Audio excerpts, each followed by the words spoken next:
Hey everybody, just going to take a quick break from the show to tell you a little bit about Shutterfly. If you're like us, you take a lot of pictures because you have a camera right in your hand all the time. How would you not take a lot of pictures? And we're taking all these pictures, more than we've ever taken in the history of the world.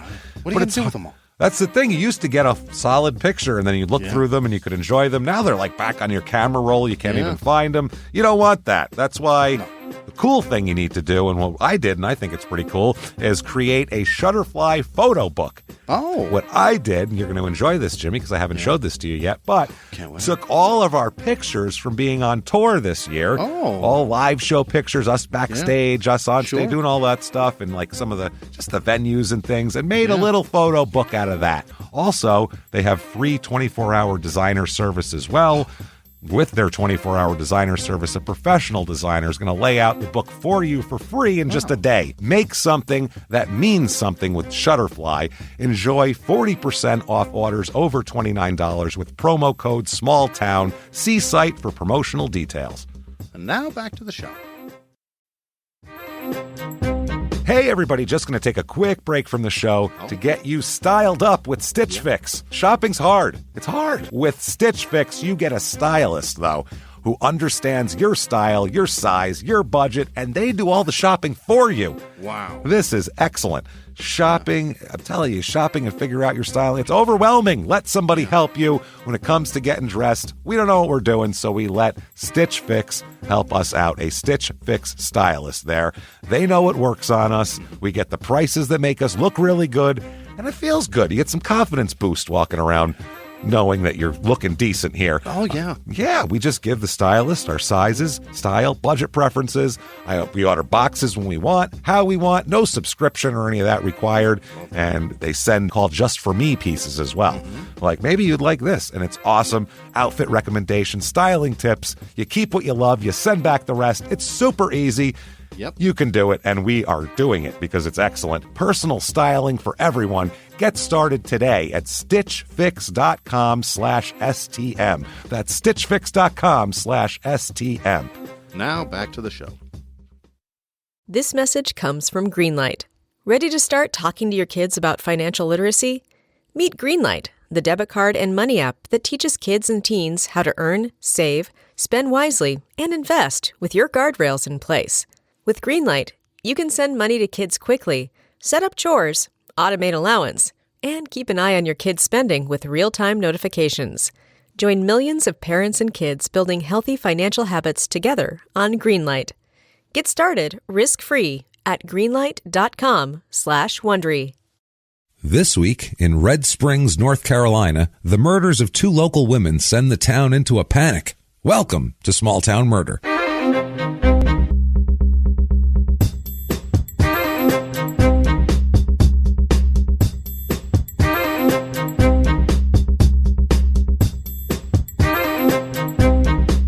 Hello, everybody, and welcome back to Small Town Murder. Yay! Yay, indeed, Jimmy. Yay, indeed. My name is James Pietragallo. I'm here with my co-host. I am Jimmy Whisman. Thank you, folks, so much for joining us again on another exciting, crazy edition of Small Town Murder.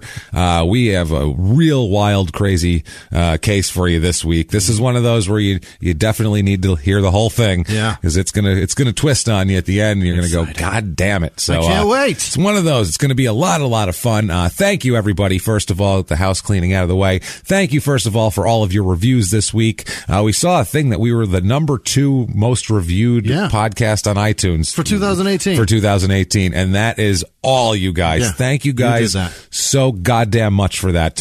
For a show like ours, which we're not the biggest, we're not famous, we're not, like we've said before, we're not journalists, we don't have a big giant conglomerate behind us or anything like that. For that just shows grassroots. It's all you guys, and that's all you need. You don't need to have NBC have your podcast or NPR, BBC or anything like that. No. You just need to have people that are awesome that are willing to listen to your podcast. Best goddamn podcast audience in the world. Thank you guys for that. If you haven't done it yet, please get on that and give us a review. 5 stars would be wonderful. iTunes or wherever you listen to podcasts. It doesn't matter.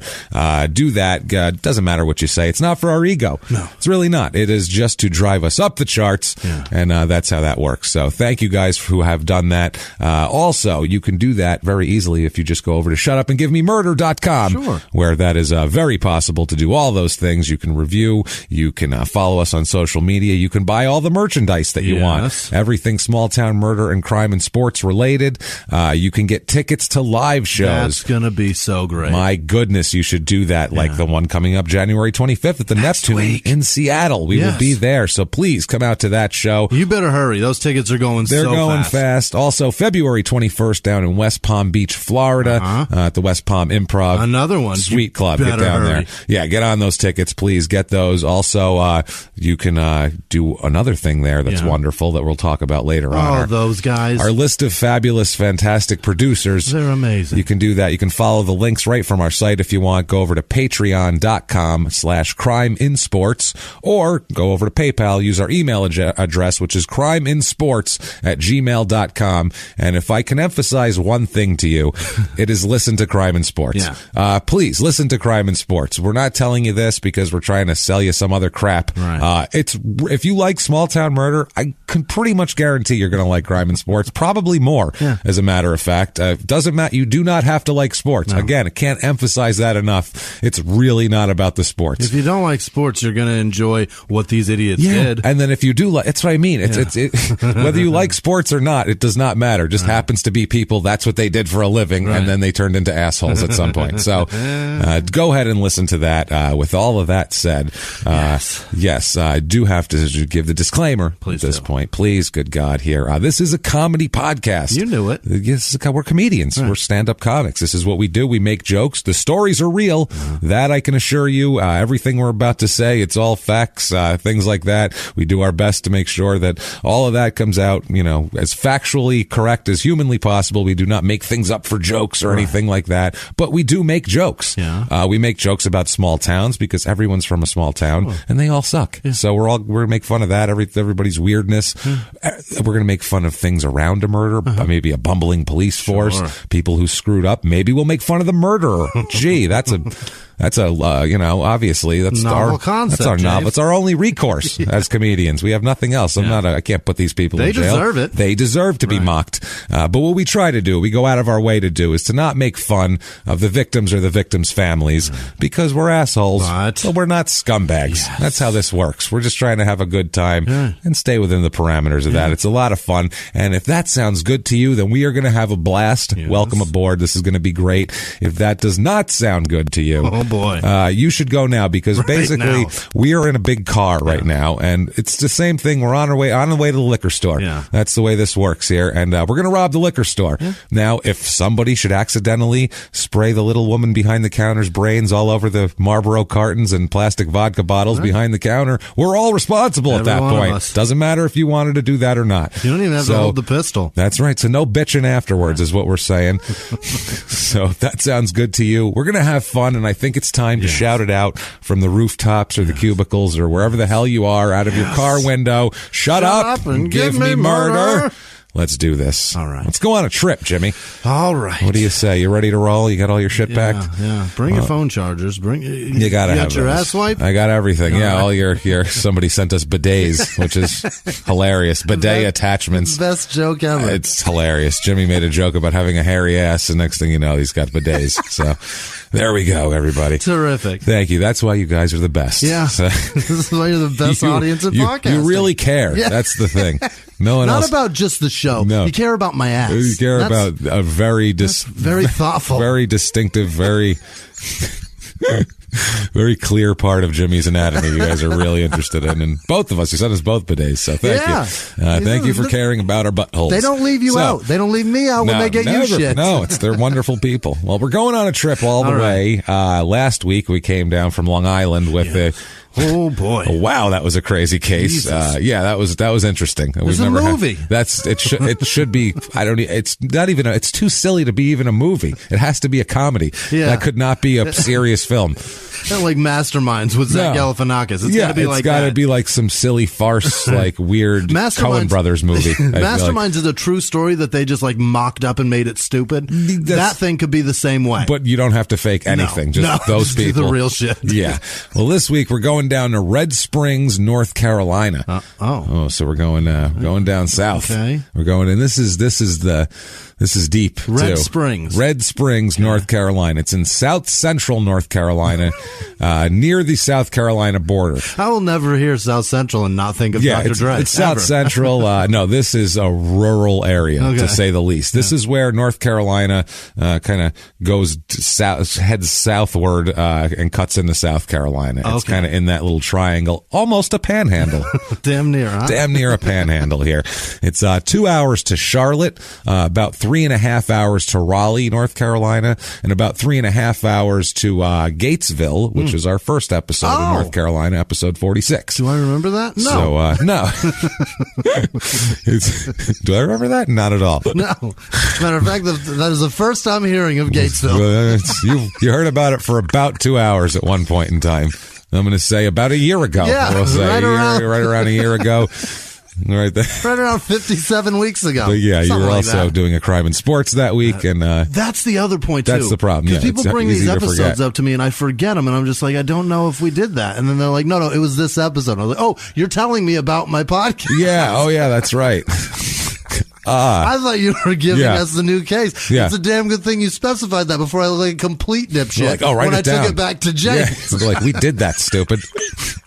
Hey, dummy, we did that one already. Remember? I'd rather look like a dipshit in front of you guys when I don't see you, but however long it takes me to get back to your town. I see James every 6 fucking days. I get stumped every once in a while at a live show. They'll talk about a specific detail of something that we talked about like a year ago, and I'm like, we've done 100 podcasts since then. I don't remember that and at multiply all. that by 2. Oh, okay, I see what you're doing. A year ago. I got it in my head now. This is in Robeson County. Okay. Zip code 28377, area code 910. It is 3.67 square miles. Okay. This town. So it's not a big town, and it's pretty rural, like we said. Town motto here. This is a very apt town motto, actually. Motto, quote, don't let that north fool you. So I think they're letting you know. Yeah. That's just in relation to the south of Carolina. That has nothing to do with our actual thought process. Right. I've spent time in North Carolina. Of the border doesn't mean shit. No, my dad lived in North Carolina for a while, and I was there for like a month, and that's my only like long-term Southern exposure, and I'm sure it's great for people, whatever, but it's weird if you're not from there. It's just different. Culture shock. It's a culture shock, big because time. there is none. And this was there's a culture. Well, no, there's a heritage. Let's say more than a culture. When you go to the swap meet and literally 2/3 of the booths sell nothing but Confederate memorabilia, you're like, where the fuck am I? What happened? Where did I go? Yeah. It's just different. I mean, you're used to it if you're there. Nobody looks twice at it. But for me, coming from just straight out of New York, I was like, this is weird. So, it's a different kind of culture. And that was in Raleigh, which is, the capital of the goddamn state. The most metropolitan. And it was, probably Charlotte, but it's close. There's a million colleges. It's a highbrowish area. Right. There's all the colleges are right there and everything Raleigh like that. should be the most cosmopolitan because it's got the capital. It's got the capital. There's a lot of tech shit going on down there, but it's also still, Raleigh. Right outside of everything. It gets real redneck real fast. And this place is rural, let's just say. Now, Red Springs, it's founded in 1775 by a guy named Sailor Hector McNeil. I'm not sure if his given name is Sailor or not, or if they just call him Sailor Hector McNeil. It's not ever known. He's just known as Sailor Hector. Everybody knows him as. I like that he's got such a Irish last name, McNeil, ripped right apart with that. With the Hector, yeah.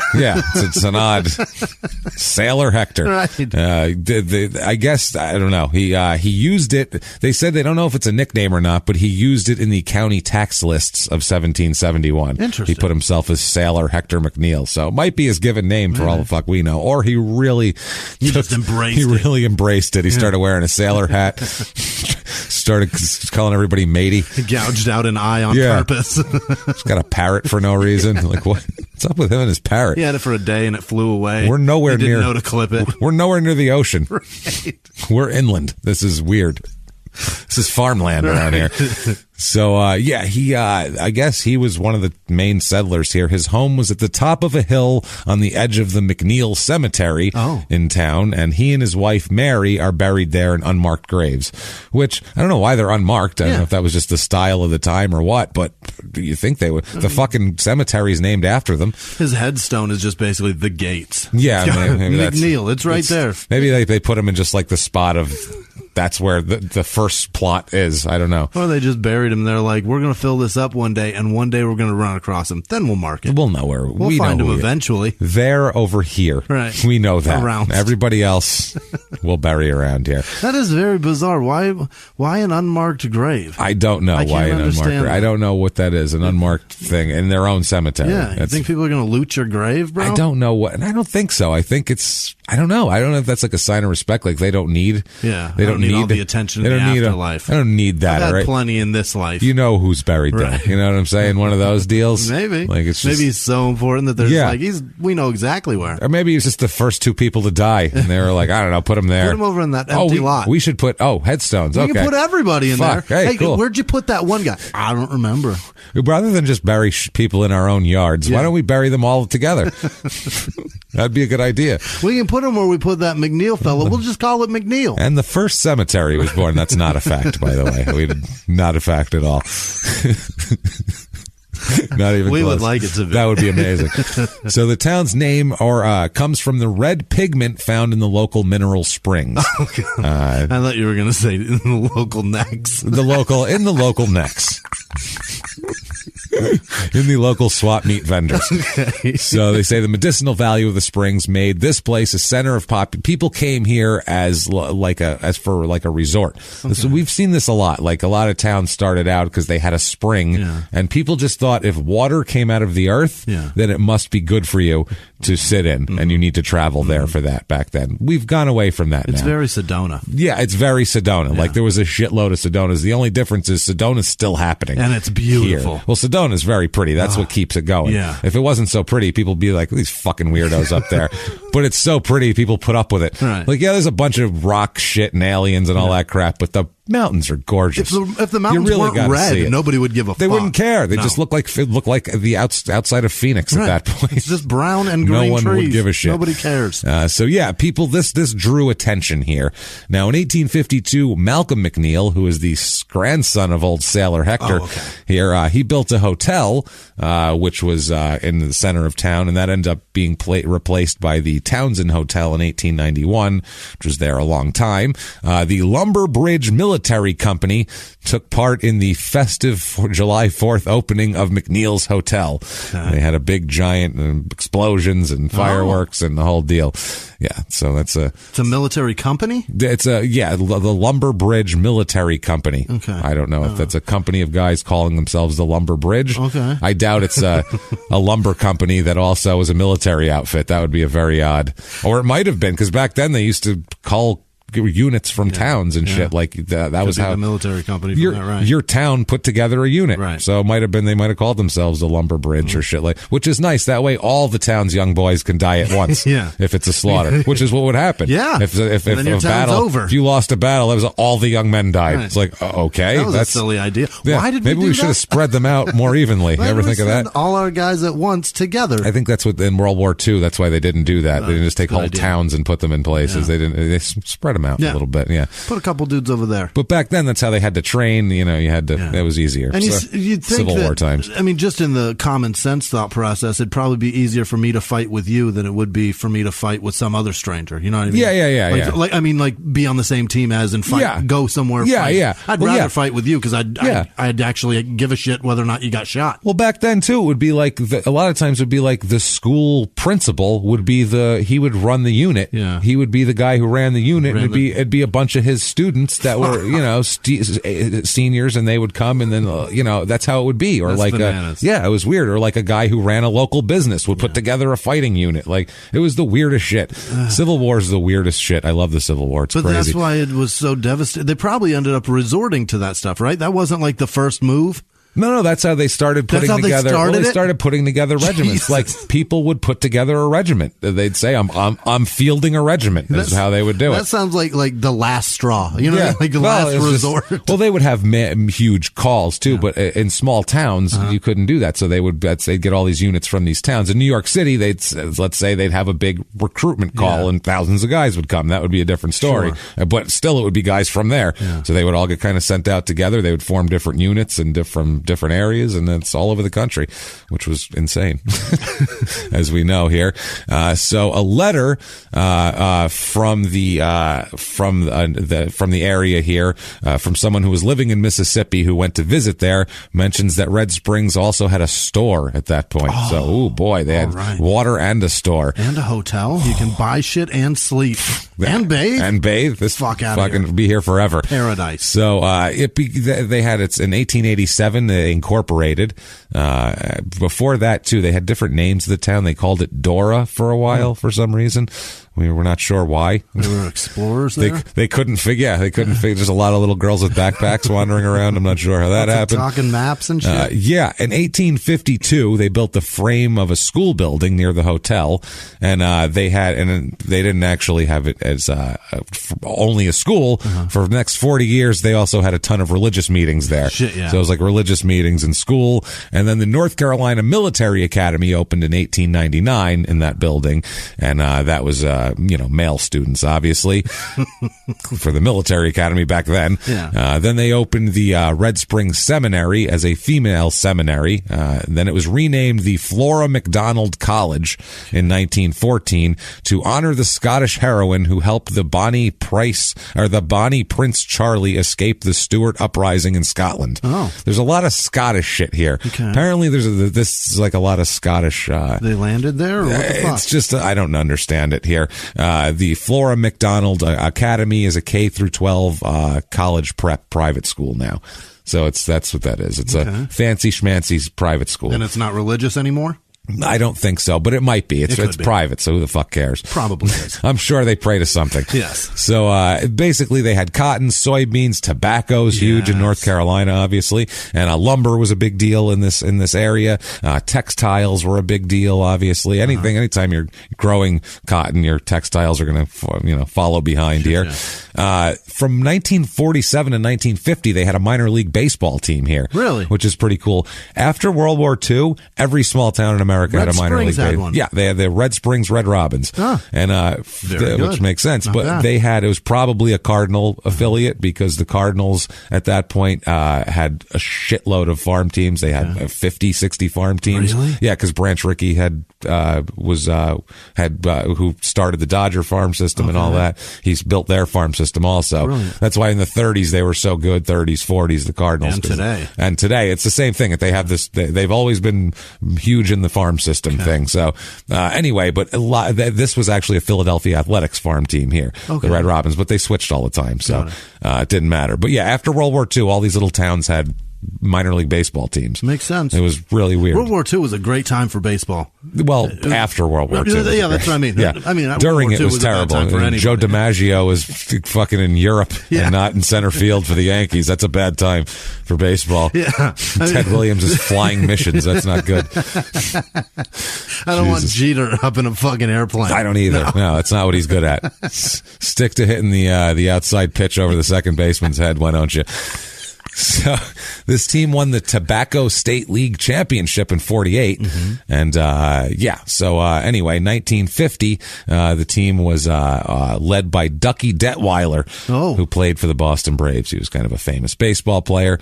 Population of this town in, 1900, it had 858 people. 1900. People now, there's 3,433 people here. Booming. Booming, down 10% since 1990. Not booming. Not booming. booming. They've been going down for a while now. It's which is weird because they had in the 1950s, 60s, 70s, they had this huge population growth, and then it has gone. People are running off the rails. This is a depressed area. We'll talk about it. This area is not wealthy. There's not a lot of opportunity here. Okay. It's tough. Median age here is 33.8, which is way lower than your 37.4 average. And usually these small towns tend to skew a little older. Right. So it's different. This town is different than most towns demographically that we've covered here. Females, almost 55%, which is usually an indicator of old age, which we'll find some elderly people here too.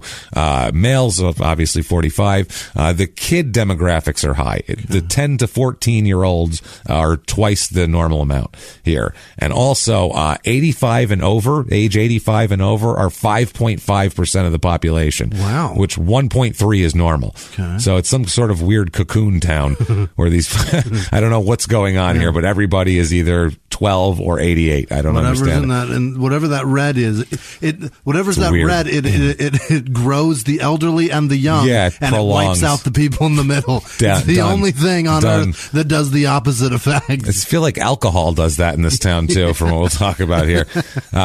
Married population's low, which is weird for a small town. It's usually 50-50 here. It's about 39% married, twice the widowed rate, but we have a high elderly population, so you're going to get that. High divorce rate here, much higher than normal. Single with no children is a little bit higher than normal, so there's just less married people. It's a lot younger crowd. Race of this town, this is different than just about any place else we've covered. Usually white is 62.77%, and normally for us it's 97.77%. Here, race white is 26.53%. Interesting. Black 48.39%. 8.62% Native American, which averages 0.66%. It's usually like half a percentage. Now it's 8.62%, and 11% Hispanic. Okay. So it's way different than white people in this town are terrified. It's like the demographics of the Bronx, minus the Native Americans. I assume not a lot of. This is it sounds like a great place. I'd love to see it. Except for wait till we get to the economics of it. It's not so great anymore. 45.6% of the people here are religious, which is low. It's 50-50 is normal. Baptists are the main. As we know, Baptists are the Catholics of the South. 24.3% Baptist. Pretty goddamn Baptist, I would say here. 0.0% Jewish. Not surprising for a rural North Carolina town. 0.0% Muslim. Again, not surprising. What is surprising for a predominantly black population is that it's 50 last election 51% Republican in this town, 46% Democrat. So that's bananas. That's an odd thing in this town. But then again, you think about the percentage of people voting and who's voting and that sort of thing too. Unemployment rate here is a little bit high, 7.4%. It's normally 5.2. Median household income is a fucking problem. It's just a problem. I don't know how else to put it. Average in the country is $54,000. Here it is $19,868. Household. How? Household. That's two incomes. 31.4% of the people make under $15,000 a year. That's unacceptable. 50%, half the people in this town make under $20,000 a year. This town is nuts. That's very poor. 5%, only 5% make over, or I'm sorry, 0.5% make over $100,000 a year. What is that? Which is excessively low. 0.5%? That's like nothing. 2 people. It's crazy. The jobs in this town, manufacturing is 25 or 24% of the jobs. Normally about 10% of the jobs. And the other part of it is 24% is educational services, which would be the school. I assume the private school employs people. I know there's a college somewhere nearby. So that's otherwise there's not many other jobs. It's pretty much when 50% of it are in 2 fields. That's 50% crazy. Of the jobs are only in 2 areas. That's rough. Cost of living overall 100 is regular average everywhere. Here it is 73, which you would go okay, but the problem is healthcare is high. Housing is very low, though. That's what keeps it low. Housing is a 29 out of 100. The median home cost here is $54,600. Median, though. Median. Yeah. So a lot of houses, most of the houses are worth less than, it's like 90% of the houses are worth less than $150,000. Oh, there's not a lot. And if we've convinced you that, damn it, you need to move to Red Springs, North Carolina, we have for you the Red Springs, North Carolina Real Estate Report.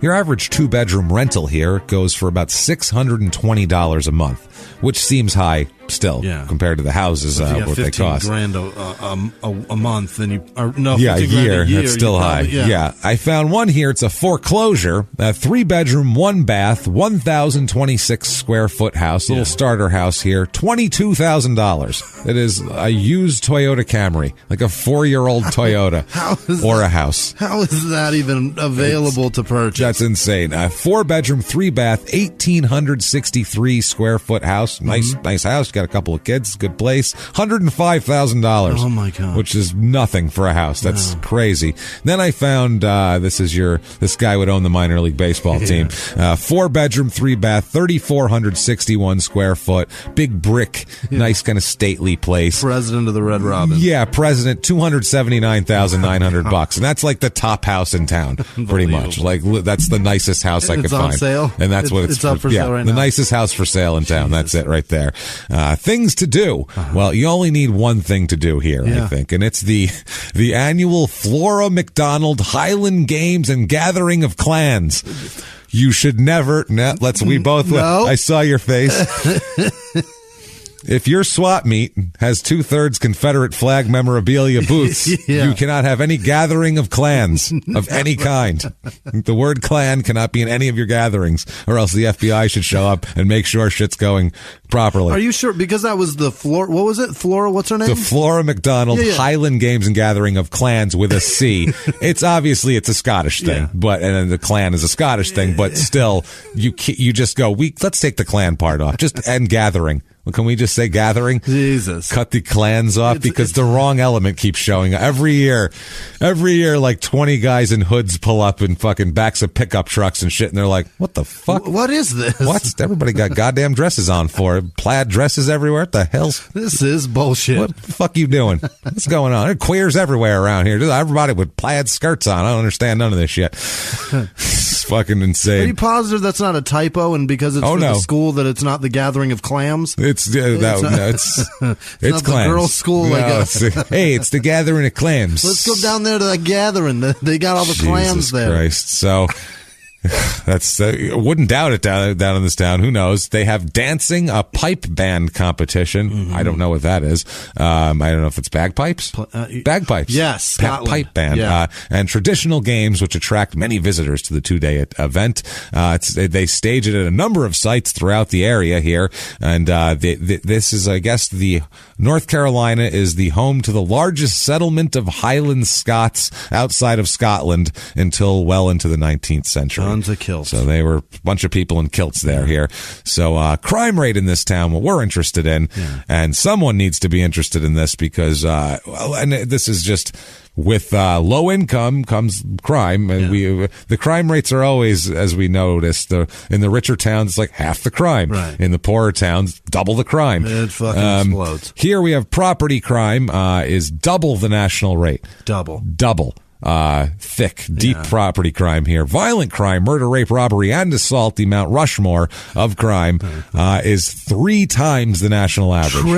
Triple. This is fucked up. That's what happens when nobody has any fucking money to take care of themselves. Yeah, that's what I mean. Nobody's got any goddamn money. There's no jobs down there, clearly. And Walmart, open some shit and pay some people that's something. the problem. That's the problem. Yeah. But yeah, it's not a good place economically to be here, and apparently crime-wise not a great place to be here too.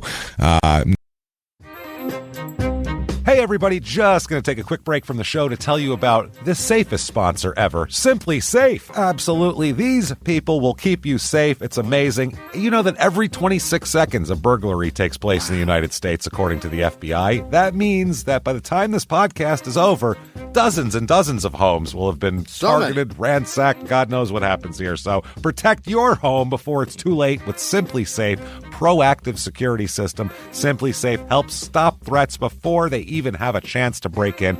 Named Best Home Security System by U.S. News and World Report 5 years in a row.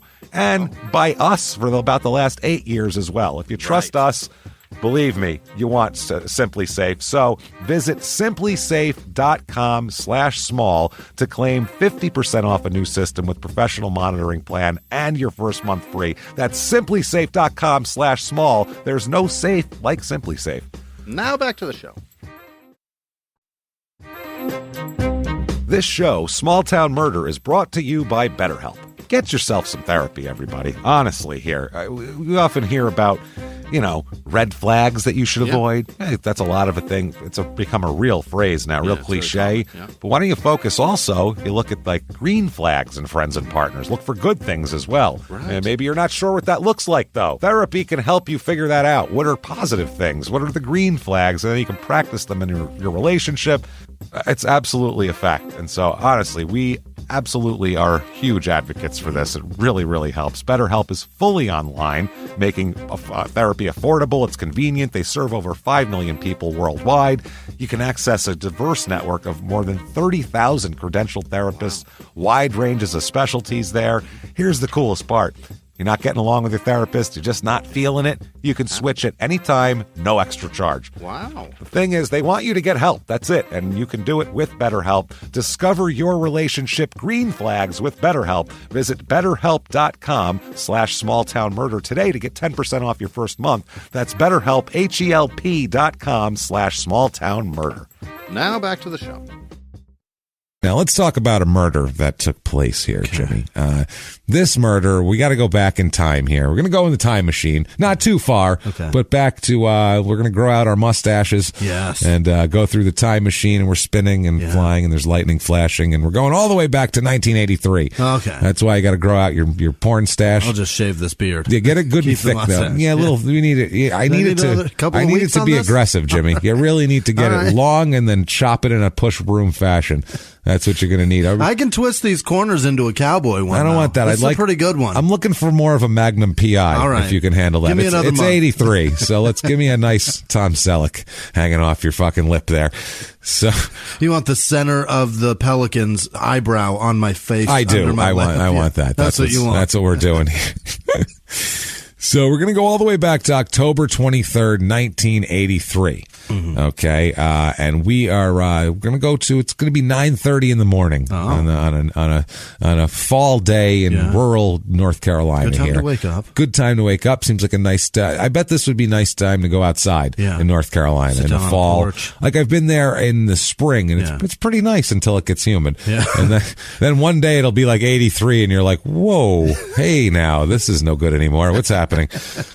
Everything. There's bugs the size of pterodactyls. All this out of nowhere. Like one day it's warm and you're swatting huge things out of the sky. When a mosquito can shit on your car, they're too big. When it bites you and then gives you a glass of orange juice afterwards, you go, that's a little too much mosquito. Here's a cookie, pal. And you're like, dude, you speak English? Jesus Christ. Fuck is happening down here? Flies away and shits half your blood on your car. And then tries to sell you Confederate flag memorabilia. And you're like, where am I? What is going on here? Blood shitting pterodactyl mosquitoes with Confederate flags for sale. This is the weirdest place. And a hood and saying, if you were wearing this, I wouldn't have bit your neck. Yeah, I wouldn't have been sorry. So, wouldn't have had access to your jugular. Jesus Christ. So 9:30 a.m. Let's talk about a lady named Alice McLaughlin. Alice McLaughlin is sitting outside. It's a nice morning. She's taking in the nice day, basically taking in the nice morning. She's sitting. She watches a man walk up the road toward her niece's house.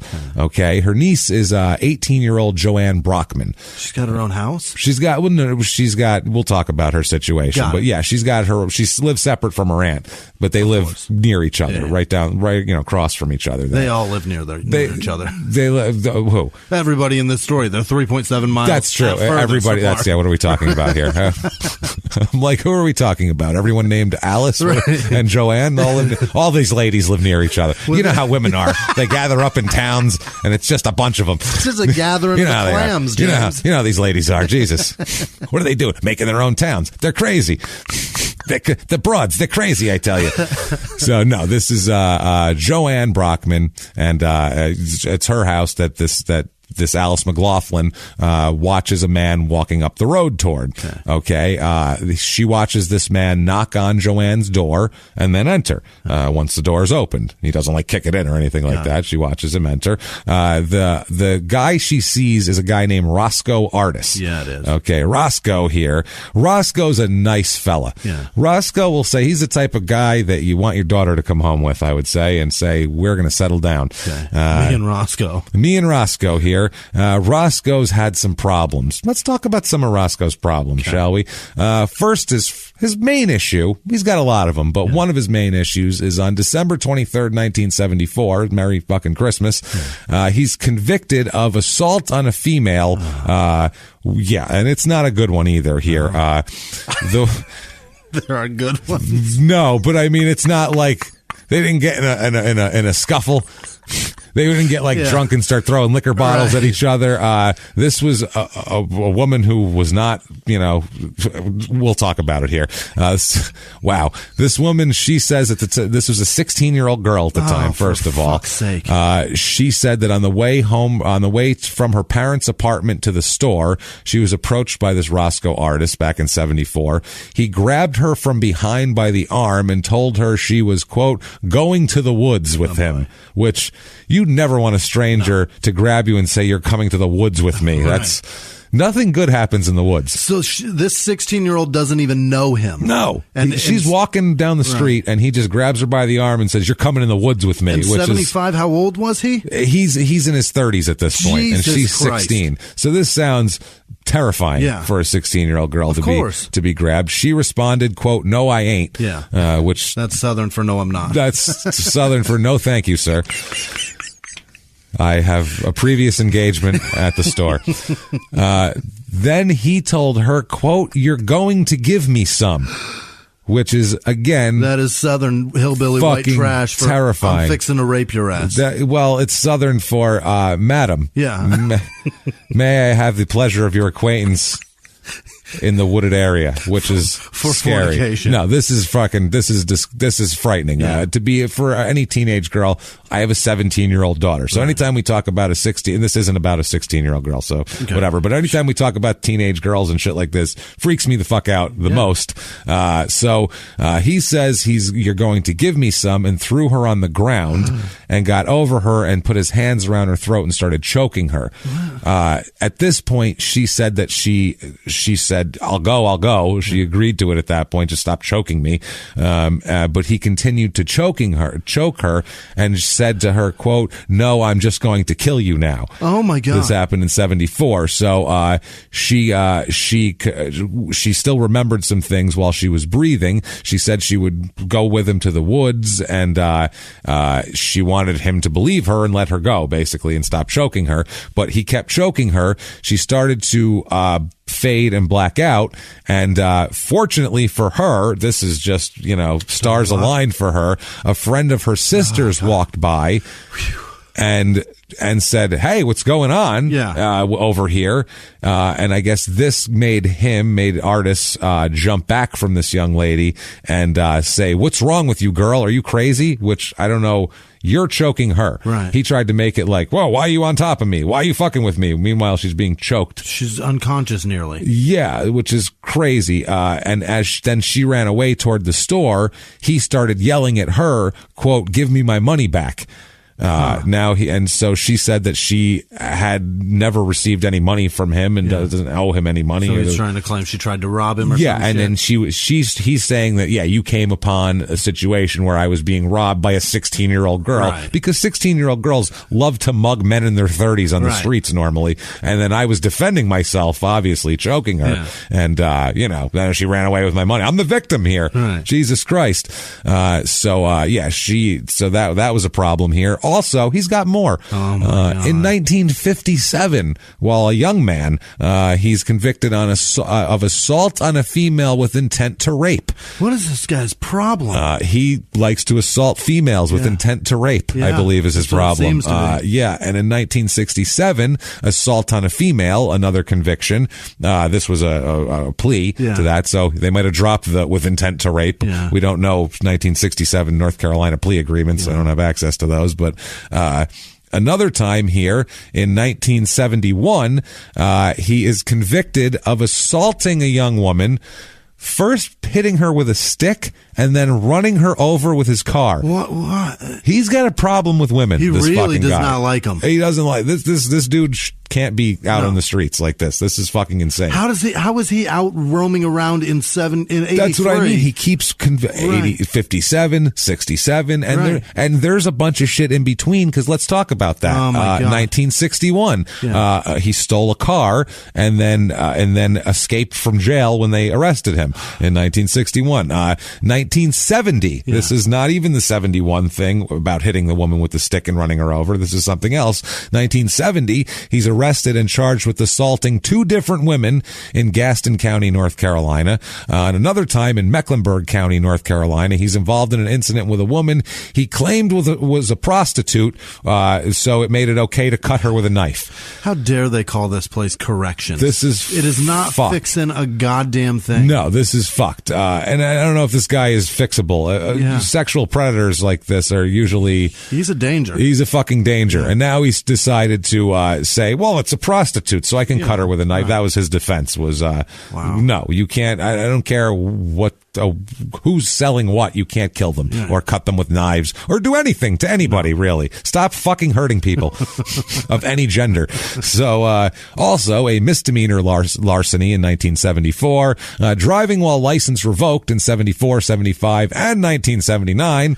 to round out that decade. But also he had other things in the 70s, like driving under the influence in 1974. And another one in 1979, and driving with no license in 1981. And hold on 1 second. We forgot 2 more things. Assault with a deadly weapon in 1975, which is a year after all this other shit that he did. And then finally, on August 25th, 1980, a woman named Bernice Moss was found dead in Gastonia, North Carolina. Her body was nude from the waist. Now, remember how they find these people, okay? These poor women here. Her body was nude from the waist down. Mm-hmm. Her shirt and bra were all that she was wearing. Evidence showed that she'd been beaten with a stick and had an object stuffed down her throat. Artis was the last person seen with Bernice Moss before she died. Roscoe Artis was. He was considered a suspect and questioned, but not charged at the time. Now, after the murder and after he was questioned and not charged, he fled the area and moved to Red Springs, North Carolina, and lived with his sister. My Christ. Small blue house in Red Springs, North Carolina. What a rap sheet, James. There's one more. Oh, boy. There's others, too, that who knows where they fell in between. Oh my God, just that alone is plenty. And this is insane. There's so much more. This is insane. 1981, a young woman reports to the Gastonia police that Roscoe had assaulted her with a brick. And as a result, an arrest warrant was issued, but eventually the charge was dropped. I don't know, the woman moved, and there was terrified. Yeah, there was something that ended up that made it dropped that had nothing to do with his innocence. We'll put it. That wasn't like, well, we found out he didn't do it, so we dropped the charge. Right. It was that there was some. We don't have a case because the witness left town because she's fucking petrified because she's to live anywhere near here. Of a guy who hits her with a brick. Right. So if we go over this, you can kind of get an idea of who this guy's life so far. Yeah. He. Regardless of anything else you can say, every crime is toward a woman. Yep. There's not one crime on here toward a male. You and I are safe. Ever. We're safe from this guy, but not every time he gets around a woman, it seems like he's assaulting them. He's hitting them with sticks. Right. He's hitting them with bricks. Yeah. The one woman was found with stuffed down her throat with a stick. This Wait is till crazy. he finds out we have bidets, though. He's going to be clean. so mad. I'm coming to knock on his door. You know what? He might come after us. I'm not sure here. So he's an interesting guy, this Roscoe Artis. Not the guy, like I said, you'd want coming home with anyone in your family, really, or anyone that you know, or anything. So back to 1983, though. Okay. We get you caught up on his last 25 years of fucking insanity. Was Mrs. McLaughlin on the patio? Was that her name? This is Alice McLaughlin's out on the patio watching Roscoe Artis knock on Joanne Brockman's door. The guy walking, James. He's walking, this guy, just walking around. He ain't got no car. He's got no car. No. He's got no car. No. And it seems like a lot of people in this town don't have a car. There's a lot of I'm walking over here and I'm walking over there, which a lot of it, I think, is it's a poor town. Right. Everyone in this story is excessively poor, by the way. No one in this story is, this is not a... Nobody's living high on the hog. No, this is a wrong side of the track story. And like I said, the twist at the end of this is just fucked, too. It's crazy. Super fucked up. So back to 1983. Alice McLaughlin's watched Roscoe Artis, walked up to Joanne Brockman's door, knock on it. It's opened, and he enters. She an hour later after that, so that was approximately 9:30 a.m. Right. So about 10:30 a.m., Alice McLaughlin watches Roscoe Artis and Joanne leave Joanne's house and walk past Alice's house in the direction of a shopping center down the road. The two of them together. Two of them together walking. Now, she's 18 years old. So he's the niece is 18. The niece is 18. Okay. So I mean he's like 40. Yeah. So this makes no sense. He's like 40 years old. This is an odd thing right away here. Shortly after Alice McLaughlin watched them walk toward the shopping center, Alice saw her brother, Alice's brother, not Joanne's brother, Curtis McKinnon, going the same way toward the shopping center. Exactly. Going the same way toward the shopping center up there. So that this is nothing abnormal here. Now, Curtis McKinnon, he says that he walked past, on the way to the shopping center, he walked past Joanne and Roscoe sitting under a peach tree and arguing. Okay. So I don't know what the fuck a 40-year-old and an 18-year-old have to argue about under a peach tree.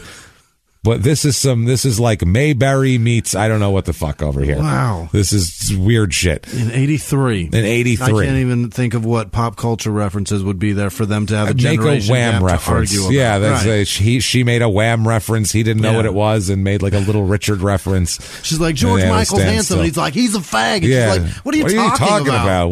He clearly has sex with women. No, he's not. Look at that mustache. Look at him. Can we just stop that? Sit down. He rolls up the sleeves on his short sleeve shirts. It is too hot out here to be arguing with you. Sit with me under the shade of this peach tree. And then let's argue there. But it is October, so it's just so very strange here. They're sitting under a peach tree arguing.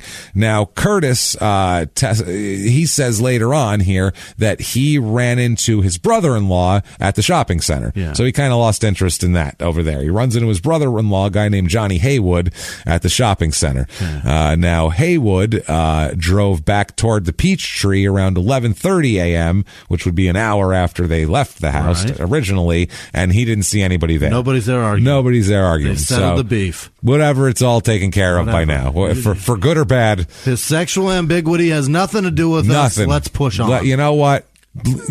I've decided to each his own. If that young man lacks other young men, pick to peach his own. Let's have a peach over this. Let's do it. You know what? We're gonna share one. Just picking one. You bite one side, I'll bite the other. It'll be like Lady and the Tramp, and swap meet style. Would you like to buy a Confederate flag? I have several for sale. So to peach his own. Good God. So so she Alice ended up. After this, Alice sees Roscoe walking back toward Joanne's house a little bit later in the afternoon. He stops to ask Alice McLaughlin if she had seen Joanne. Yeah. He stops, have you seen Joanne? Last she saw of Joanne, they walked away together, and that was the last she saw of him, of either of them. Right. Alice told him the last time that she had seen her niece was when she was with you, when you guys walked away. So Roscoe shrugs his shoulders and heads back up toward Joanne's house and goes up to the door. But she says he didn't knock or go inside. He just walked up to the door, kind of stood there for a second, and then turned around and headed back the way he came, which is an odd move. That is bizarre. That's very strange. Now, at this point here, McKinnon, who had, he came home. He's the guy who walked. Yeah. He ends up coming home back past the pear tree again, where peach tree. Did I say pear? You did. Goddamn, fuck that. It's a goddamn peach tree. Fucking never pears forget. and peaches. To peach his own, To peach James. his own. So he said he didn't see or hear anyone at this point, and nothing. He also saw from behind. He saw Roscoe go back up to Joanne's door and whatever. So shortly after Alice saw McKinnon walk past, this is where it gets worrisome. Everybody, no one has seen Joanne now, but they saw Roscoe, and this worries Alice, the aunt, because after she saw McKinnon walk past the house originally, they left, went to the store, Roscoe and Joanne, and then McKinnon trailed off. Shortly after that, McLaughlin heard Joanne yell help 3 times. Heard her yell help three times, but this is one of the best quotes we've ever come across in the history of small town murder. Oh, Jesus. She says, because she had known Joanne to, quote, cut a fool, she did not respond to the cries. Hold on. She said Joanne could take care of herself. If she's asking for help, she's about to cut somebody, so I ain't worried about it. And went back to her business. That's what she means? That's what she means. My niece, she's straight gangster. She'd been known to cut a fool. She literally said because she had known Joanne to cut a fool. In 83, she said that. To cut a fool. That's amazing. A lot, she said, too. To cut a fool a lot. She didn't respond to the cries. That is the most that's amazing. Dismissive, shitty. But it's also what kind like, of family is this? Oh, she's fine. She'll cut that motherfucker up if she got a problem. Like, I've never heard of that before. No. Like, even if someone's tough or can take care of themselves, you're not like, they need help, but they'll get themselves out of it. Listen, James, I can take a punch. Yeah. I've been stabbed. I'm not afraid of many people. No, but if we're out somewhere and I scream help, never dismiss it. Be like, nah, he's all right. He'll take care of it. I am in dire need of your help. The other thing is, this Joanne is 18 years old. Yeah. How many fools has she cut at 18? To where her aunt's like, oh, she'll cut a fool. She's fine. Like, what the fuck is happening in this town, man? That's a great point. That's a damn She's good 18 point. years old. My daughter's 17. She has never cut one fool, ever. Ever. And I doubt by next year she'll have a lot of fool cutting experience under her belt. So, however, if there's a little girl that I know that's 17, I know one. I only know one that's that age. And it's your daughter. Yeah. I could see her if somebody fucks with her cutting them. But she's not known to cut a fool. She might cut a fool. I don't know. She's got my temper. Right. But she's not known to cut a fool. Like, this is apparently Joanne's reputation is, I'll cut a motherfucker. She carries. To the point where her fucking aunt just shrugs off cries for help. I'm sure she's got a knife on her. She'll cut a fool. Wow. Unfucking real. She didn't respond to the cries. She just went back to whatever the hell she was doing. So 3 p.m. rolls around, and Joanne's fiance, Joanne is engaged, and this is odd because we'll talk about the relationship between Roscoe and Joanne here. Yeah. Joanne's fiance, David Moore, he returns home from work a little after 3 o'clock. He was out working today. Joanne's not there. And he says, hey, he's worried about Joanne. He went looking for her. He said to Alice McLaughlin, you seen Joanne? She said, not since this morning. Right. Curtis McKinnon hadn't seen her.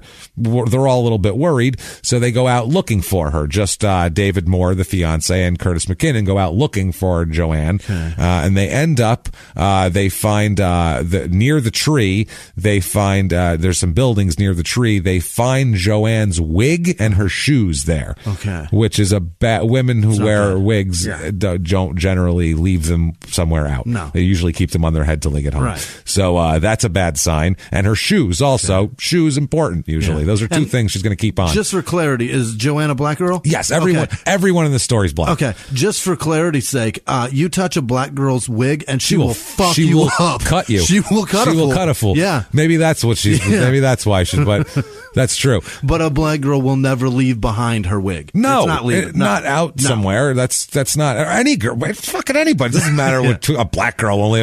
Ladies and gentlemen, my co-host Andrew Jackson. No, anybody. It doesn't. Any woman who goes out with a wig, they want to keep it on. That's why it's on. Right. They're outdoors in a wig. It generally is not like a baseball hat where you take it off to wipe the dew. No, it's you leave it on. It gets dewy too. Yeah, men don't leave toupees lying around either. No. If you know a guy who wears a piece and he's missing and you find it out somewhere, worry about that motherfucker. Guy's got some problems. Something happened happened to him. He didn't just take it off and go, I don't need this anymore.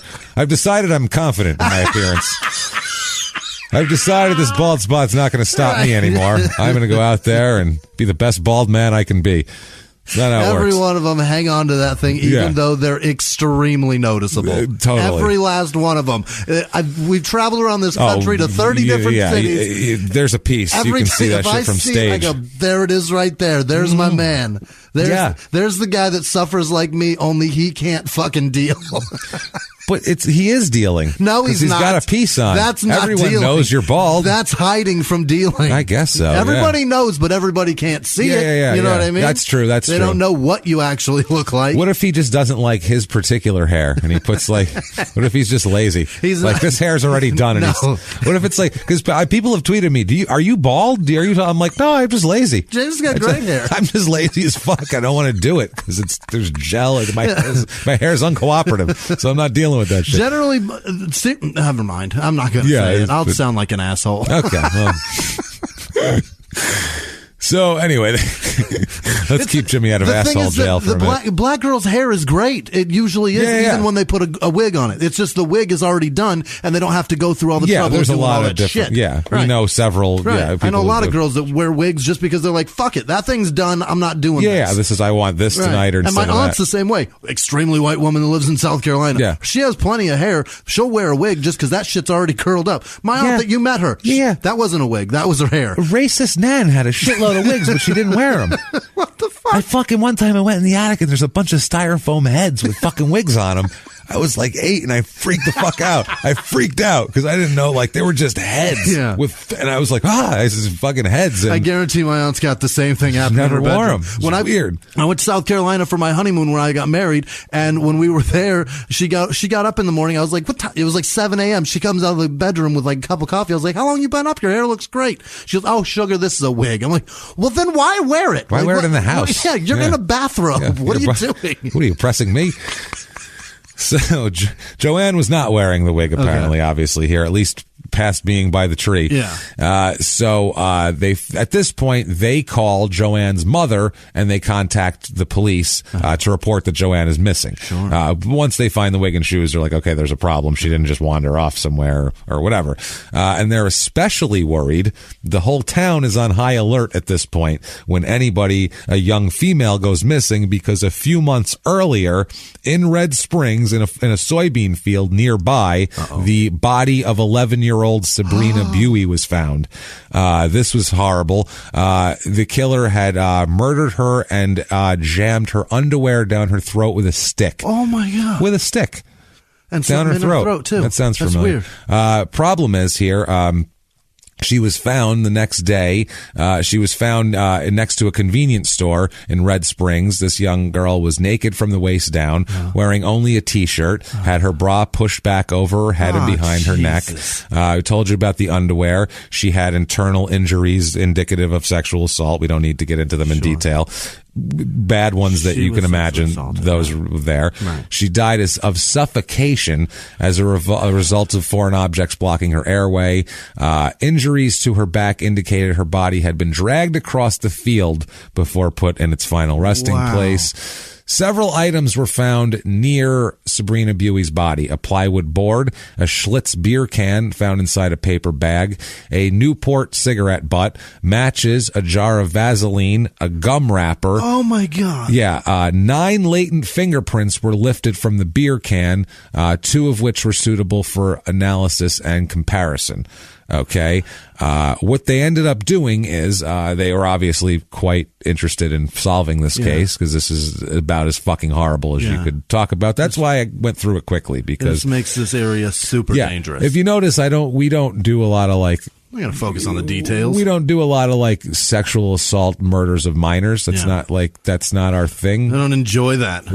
Well, we don't enjoy any of the murders, but those are that's a good point. Especially, I don't know. We're fucking human, and it's uncomfortable, and it's uncomfortable for us, and we don't want it to be uncomfortable for you. And there's really nothing of comedic value in there at all, or anything like that. It's just horrible. Yeah. So, also, I'm not jaded enough to think that shit doesn't happen. That's the other thing. And we have kids, and you have a little girl, and I have a little girl and a little boy. boy and a little boy, and we're all very worried about that. About them.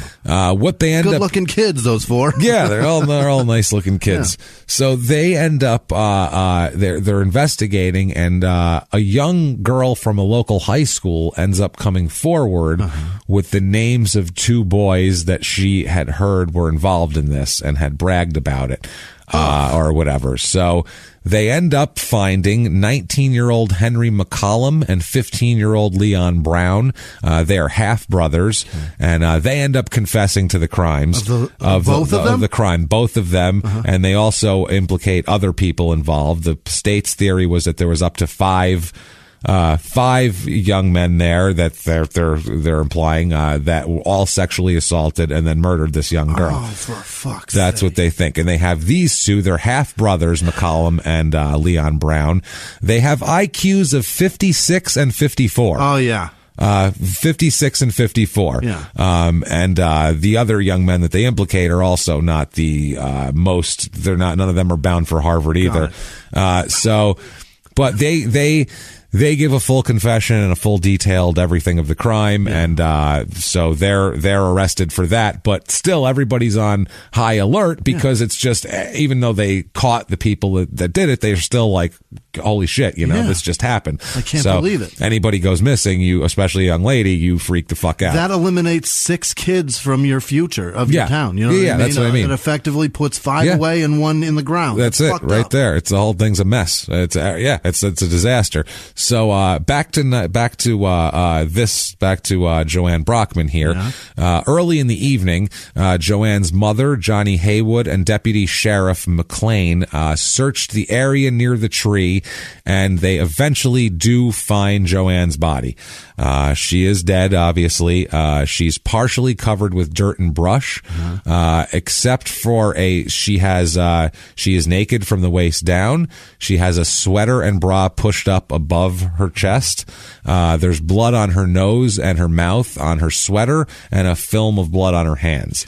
So this is what they find. An autopsy reveals that although there's a large bruise on Joanne's forehead, this wasn't the result. It didn't cause a skull fracture, and this was not the thing that killed her here. Abrasions on her neck, hemorrhaging in the connective tissue around the windpipe, and her lungs filled with fluid, and that indicated the cause of death had been asphyxia due to manual strangulation. Wow. So that's what they're saying. She was choked to death. Oh, by the way, it gets worse. Jesus Christ. Also, examination of everywhere showed that this was she died during sexual intercourse. Ouch. Is what they found out by examining. Horrible. From dilation. So while it's happening, she was strangled to death here. They want to talk to Roscoe Artis, is the guy they're interested in talking to, since he's the last one seen with her, and his record. They go, oh fuck, let's talk to that guy. That guy, he's good for this. He's good for this. He's been charged with hitting a woman with a stick before, also in the head and shit like that. So at 10 p.m., they find him. He makes a statement right away. Before they even take him to the police station, he makes a statement. They said, where were you tonight? And he said, he came back to his sister's house. This was this morning, at dawn. They said he had a quote, all night spree in South Carolina. Okay. I guess he was out partying all night. He said he'd gone to sleep at about 6 a.m. He woke up at 8:30, and he said he walked up to the store with his sister and her boyfriend around 9 a.m. He said about 9:30 he bought some peppermint schnapps and drank it all. He said he pitched the field into a bottle, the bottle into a field behind the grocery store, and they couldn't ever find that. They looked for the bottle, they never found it. He said he then walked to Joanne's house. He said he met her aunt on the way, talked to Alice, but found that at Joanne's house, he said the door was chained, so he didn't knock or enter, even though Alice said she saw him knock and enter. He said, but he just turned around, went back to his sister's house, and went back to sleep. He said he slept from 10:30 till 4, and then the cops came and knocked on his door and said, what's going on? So that's his statement. He's like, I don't know what happened. I knocked on her door.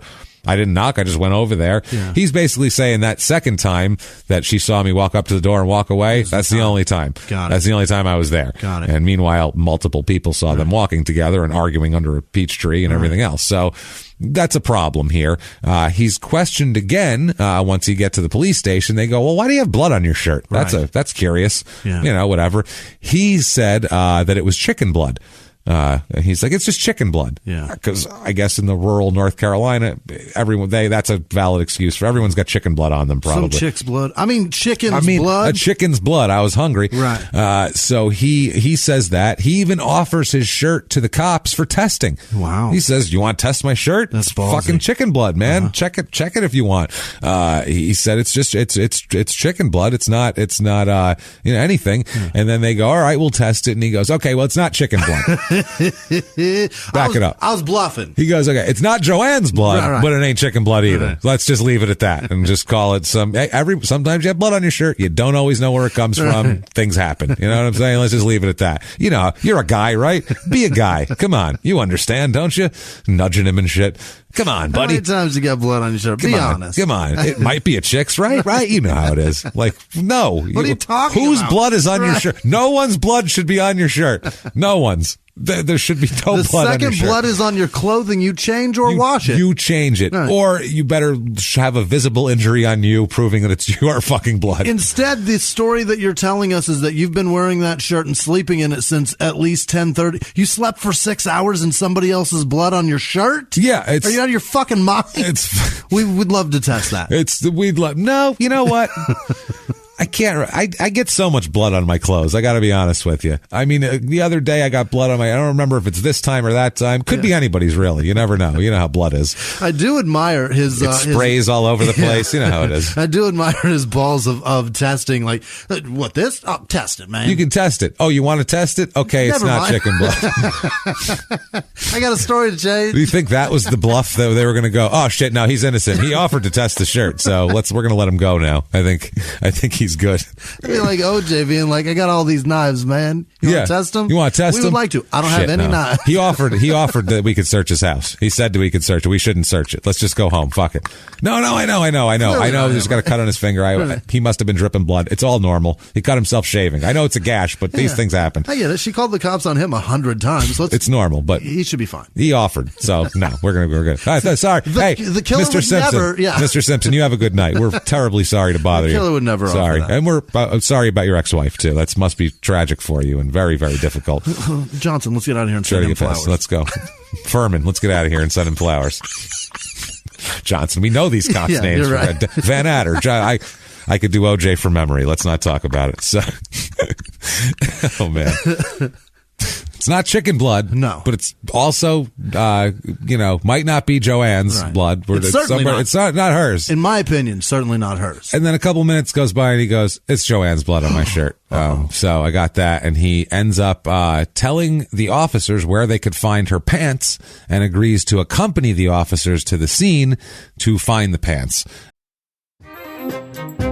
Hey everybody, just going to take a quick break from the show and tell you about Noom. Has Noom helped you? I believe it has. Oh, it's got an app. You can do tracking. It's terrific. It does. And Noom builds personal plans that can meet individual needs. That's the thing. Takes into account any dietary restrictions, medical issues, other personal needs. That helps build a plan that works for you. And yes, so I know that you've had your own personalized program here that you've been working on. And it's weight loss This is weight loss results that last. They stick around because you get yourself into a lifestyle change. That's what matters. That's mainly it. You can't just say, I'm going to cut that out for a month and then go back to it. That's not what it is. So I'm glad it's helping you. That's great. And it really does. I like the psychology and biology-based approach here. Yeah. Noom Weight uses psychology. That's why they say losing weight starts with your brain, but it also takes into account your unique biological factors, Jimmy. All of your multitude flora and fauna that goes on inside of you there. Sure, yeah. Stay focused on what's important to you with Noom's psychology and biology-based approach. Sign up for your trial today at Noom.com, Noom.com here. Based on 3.5-year study of actively engaged Noom users with minimum starting BMI of 25. Individual results may vary. Visit our website for more information. Hey, everybody, just going to take a quick break from the show to tell you about a healthy, delicious item, Hero Bread. And we're both trying to get healthier this new year. Jimmy had a eye-opening doctor's appointment and things like that. So we're trying to get healthier, and I'm telling you right now, this Hero Bread is a good terrific step in this direction. It's delicious, and it is really good for you, and it's really excellent. They have the sliced bread is good, the bagels, the tortillas. I know you've been they're terrific. Ranting about the tortillas. They're so good. With Hero Bread, you can focus on your health goals and still indulge in the soft, fluffy experience you love, but guilt-free. I really love the little Hawaiian rolls, too. Yeah. They're so good. They're so good. The Hawaiian rolls, they're legit. They're fluffy. They're exactly how you want them to be. You'd never know it's low-carb and high-fiber bread from the texture. You get the soft, fluffy experience you know and love with your savory breakfast sandwich, late-night grilled cheese, Taco Tuesday. Do it. No compromises, just flavor, ultra-low net carbs, 0 grams of sugar, high in fiber. It's fantastic. Hero Bread is offering 10% off your order. Go to hero.co and use the code SmallTownMurder at checkout. That's SmallTownMurder at HERO.co. And now back to the show. Hey, everybody, just going to take a quick break from the show and tell you all sorts of good stuff about Chime. That's what I'm talking about. There's so many extra fees you have to pay in life. Everything. You go to the airline, there's an extra ticket on that. There's extra fee on every fees and fees, hotels, fees, all this type of stuff. We're trying to make progress, and the next thing you know, here comes another fee coming at you, and it's more money than you expected, and your whole math is thrown off, and it's awful. Learn more at chime.com/smalltownmurder. Chime is great with that stuff. I mean, you can't beat if your things are a little tight, especially around the holidays or after the holidays. You need that money a couple days early, or you go grocery shopping. You got a car payment due. There's so many things that don't cross over exactly how you want them to cross over. Make progress toward a better financial future with Chime. Open your account in 2 minutes at chime.com/smalltownmurder. That's chime.com/smalltownmurder. Feels like progress.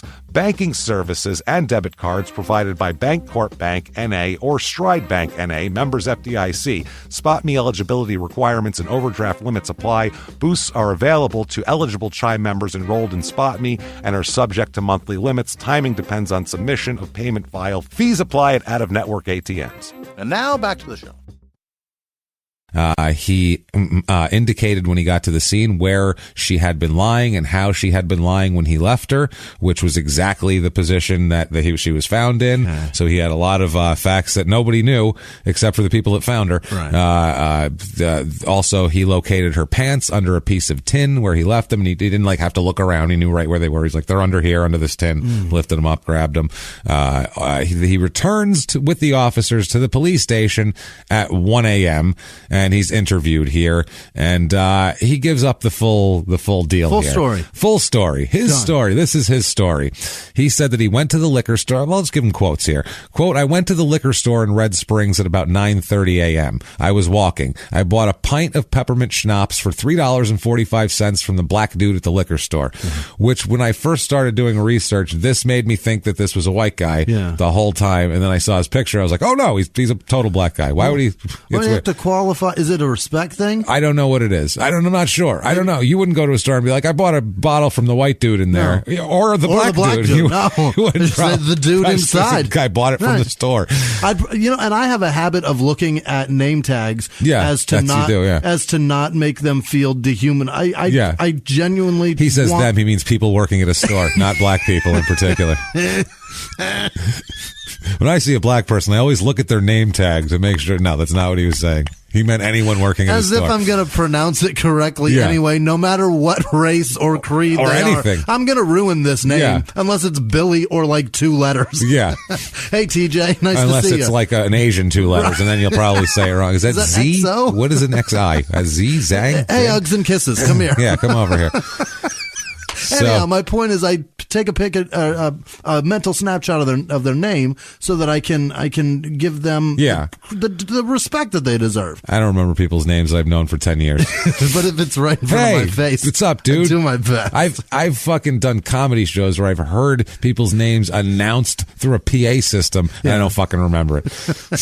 I went to a gas station the other day. The man behind the counter was from Mogadishu. I asked because his name on his tag was Simba, and I said, where are you from? And he goes, Mogadishu or whatever. And I said, I'm not. Is that your real name? And he goes, no, it's a joke. And I'm like, I'm not calling you that. It's fine. Just so you know, if you could give me your first name, that'd be great. Because I feel like Simba. A horrible person. Yeah. I'm not calling you anything in the Lion King. Names every day. Never. So he says he bought the schnapps. He walked over. I walked over behind the Food Lion store and drank about 2/3 of the pint of schnapps at 9:30 in the morning. Good Christ. He says, quote, I took the rest of the liquor and stuck it in my belt. I walked down the dirt road after that toward Joanne's house. I think her last name is Brockman or something like that. I first went by Joanne's aunt's house. I saw her aunt standing in the yard. I hollered and asked her if Joanne was home. Her aunt said she didn't know that Joanne had gone out, but she didn't know if she had come home or not. I went to Joanne's house and knocked on the door. Joanne came to the door. Joanne had told me to come in, long time no see, all of that. We sat down and started talking. Joanne wanted a drink of that liquor I had. Joanne drank the rest of the liquor that I had. Joanne said, quote, I want you to be my main man. Then he says, I have been messing around with Joanne for some time. Now Joanne has a fiance, so who knows? He says, Joanne wanted me to go outside and get some old shingles to burn on the fire. That's how poor this place is. He walked up a dirt road to burn old shingles in a fire and try to 9:30 in the morning. Ply a teenager with peppermint schnapps at 9:30 in the morning. Wow. This is some poverty shit here. Also, she wants you to be her main man, but you don't know for sure what her last name is. No, main man. And he's been messing with her for a while. Right. How many times have you even gone to somebody's house and not known their last name? Usually, me personally, I don't know. I don't take very much stock. But yeah, usually you know who you're going to see, especially who you're going to try to hook up with, and that you have been hooking up with for a while, according to him, for some time. I mean, he got the last name right, to his credit. Yeah, he did get it. So he says, she asked me to go outside, get some old shingles to burn on the fire. Quote, I went outside and got an old tire and put it on the fire. So now nothing stinks worse than a fucking tire fire. He's sending smoke signals. So then he says, I asked Joanne if we were going to do anything. Joanne asked me if I wanted to, and I told her yeah. I got in bed, and then I had sex with Joanne. Joanne got up afterwards, and she took a bath. After that, Joanne asked me to give her $10 because there was some stuff at the store she wanted. That sounds like a transaction of some kind that he's trying to and see with the last one, that one woman, he said she was a prostitute, so it was okay that I cut her. I don't know if he's trying to say well, she's just a dirty prostitute. I don't know if that's his line. He tries to dehumanize the women by saying that they're not that makes them okay to kill, but that's in his mind. He's making it makes it better. Yeah. It makes it like a lesser offense.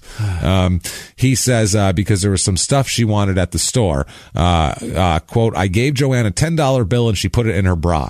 After that, me and Joanne left the house, she does not sound 18. No. She sounds 47. Yeah. After that, me and Joanne left the house walking toward the store. We walked past her aunt's house on the way. We were talking and Joanne said something about this man she was seeing in Lumberton. She's engaged, by the way. So I don't know if he's making this up. Quote, I asked Joanne who he was and she told me it weren't none of my business.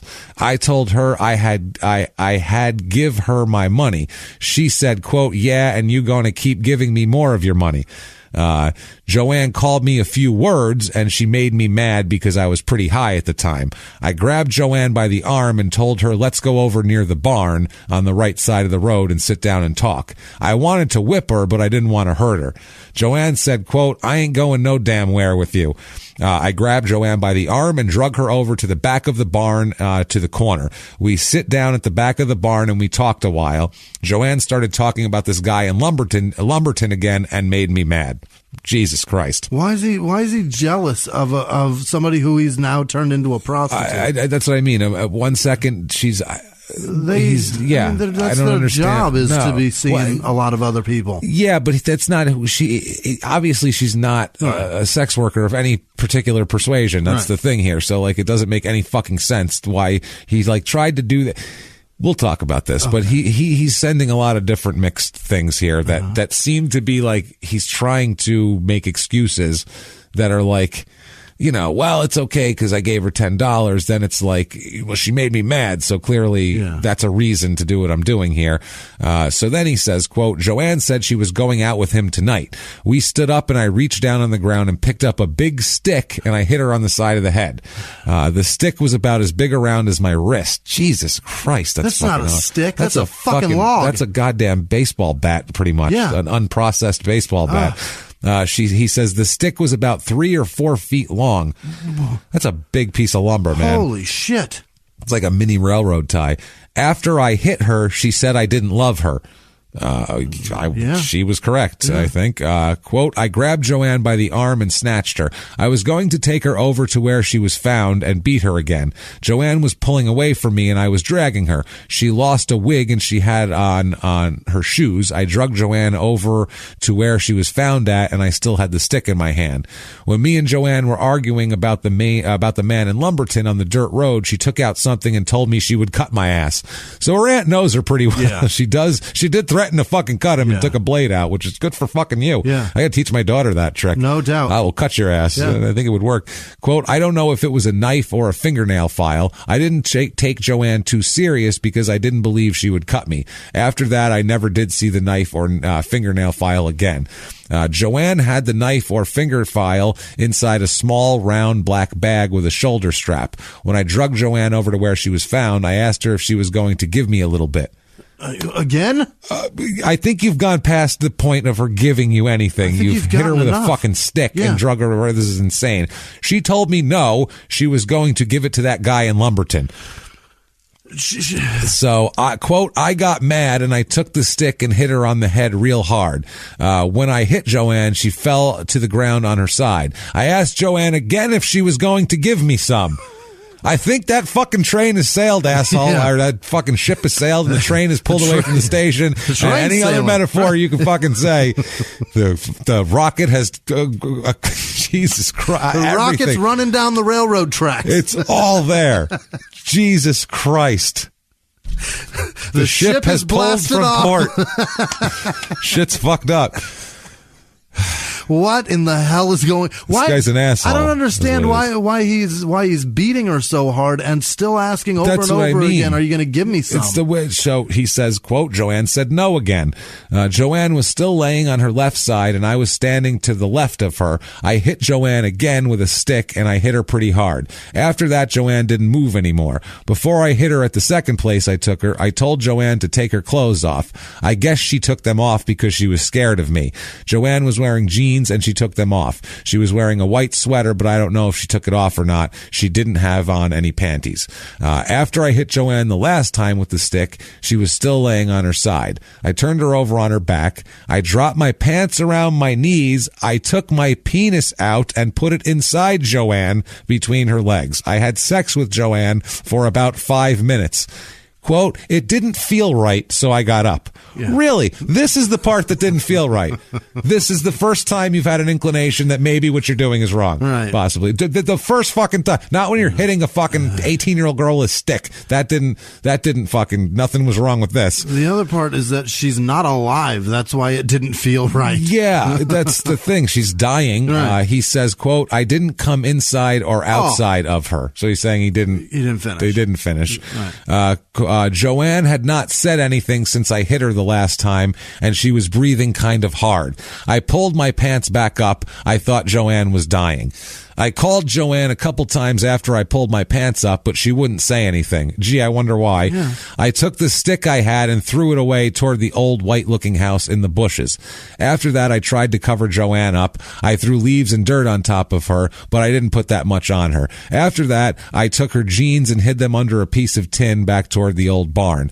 That's the same pair of jeans I showed you and Detective Garth Locklear under the piece of tin. After I hid the jeans, I walked to my house. I went to bed and went to sleep. sleep. I woke up about something after 4:00. I stayed there at the house until James McLean came there, which is the police officer. So that's his second statement, which is pretty fucking... That's damning. It's damning. That stings. It's everything he says lines up with all the physical evidence and everything like that. Everything.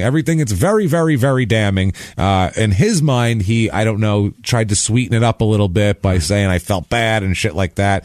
Because, by the way, when cops are getting an interrogation, when they're getting a confession out of you, they go, "You felt bad, didn't you? Right. That's why you stopped. You felt bad, right? You felt bad." And he went, "Yeah, I felt bad." And then that goes into the thing. Yep. That's how it works, because they give you an out. Yeah. Like, they make it sound like it'll be better for you if you felt bad, which they don't give a fuck if you felt bad or not. You're still getting charged with murder. Right. Murder's murder. They don't care. Well, he felt bad. That's so. I mean, he killed her, and then he tried to have sex with her, but he felt kind of bad. So let's cut the guy some slack. Is that what people fucking think?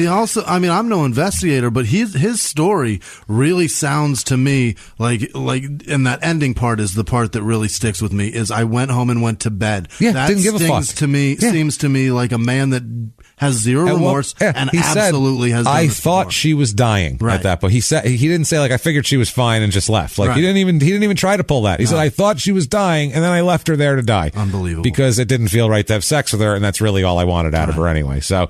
This is fucked up. And then they give him the out of you felt bad, didn't you? You felt bad. And that's, like I said a million times, the David Simon homicide book, they talk about an interrogation, the thing you have to homicide. do. Homicide, as you put it in a tweet, which was hilarious. The less offensive homicide version of that book. They say that the number one technique of interrogation is give the guy a little tiny window in the upper ceiling of the fucking room. There's a little tiny piece of light that you can get out of. Yeah. And it's just, you got to tell us this. And you got to give him that. He came at you, didn't he? Glimmer of hope. He came at you, didn't he? Yeah, that's it. Or even like they say, guy kills his kid. And they're like, so what? You hit I beat the shit out of my kids all the time. You always smack your kids around. You didn't mean to hurt him. Right. The goddamn kid fucking, he's clumsy and he fell down. That's what happens, right? And you go, and you write it down. First degree murder. So, lawyer. But this guy didn't get asked for a lawyer. Just yammering. Anyway, it's at this point here that he completes another statement at 3:10 a.m., which he says that he admitted in this one that he killed Joanne and that he'd been advised of and understood his rights and that he had voluntarily assisted officers in finding Joanne's body. Yeah. That's his next statement, is like just hey, we didn't fucking...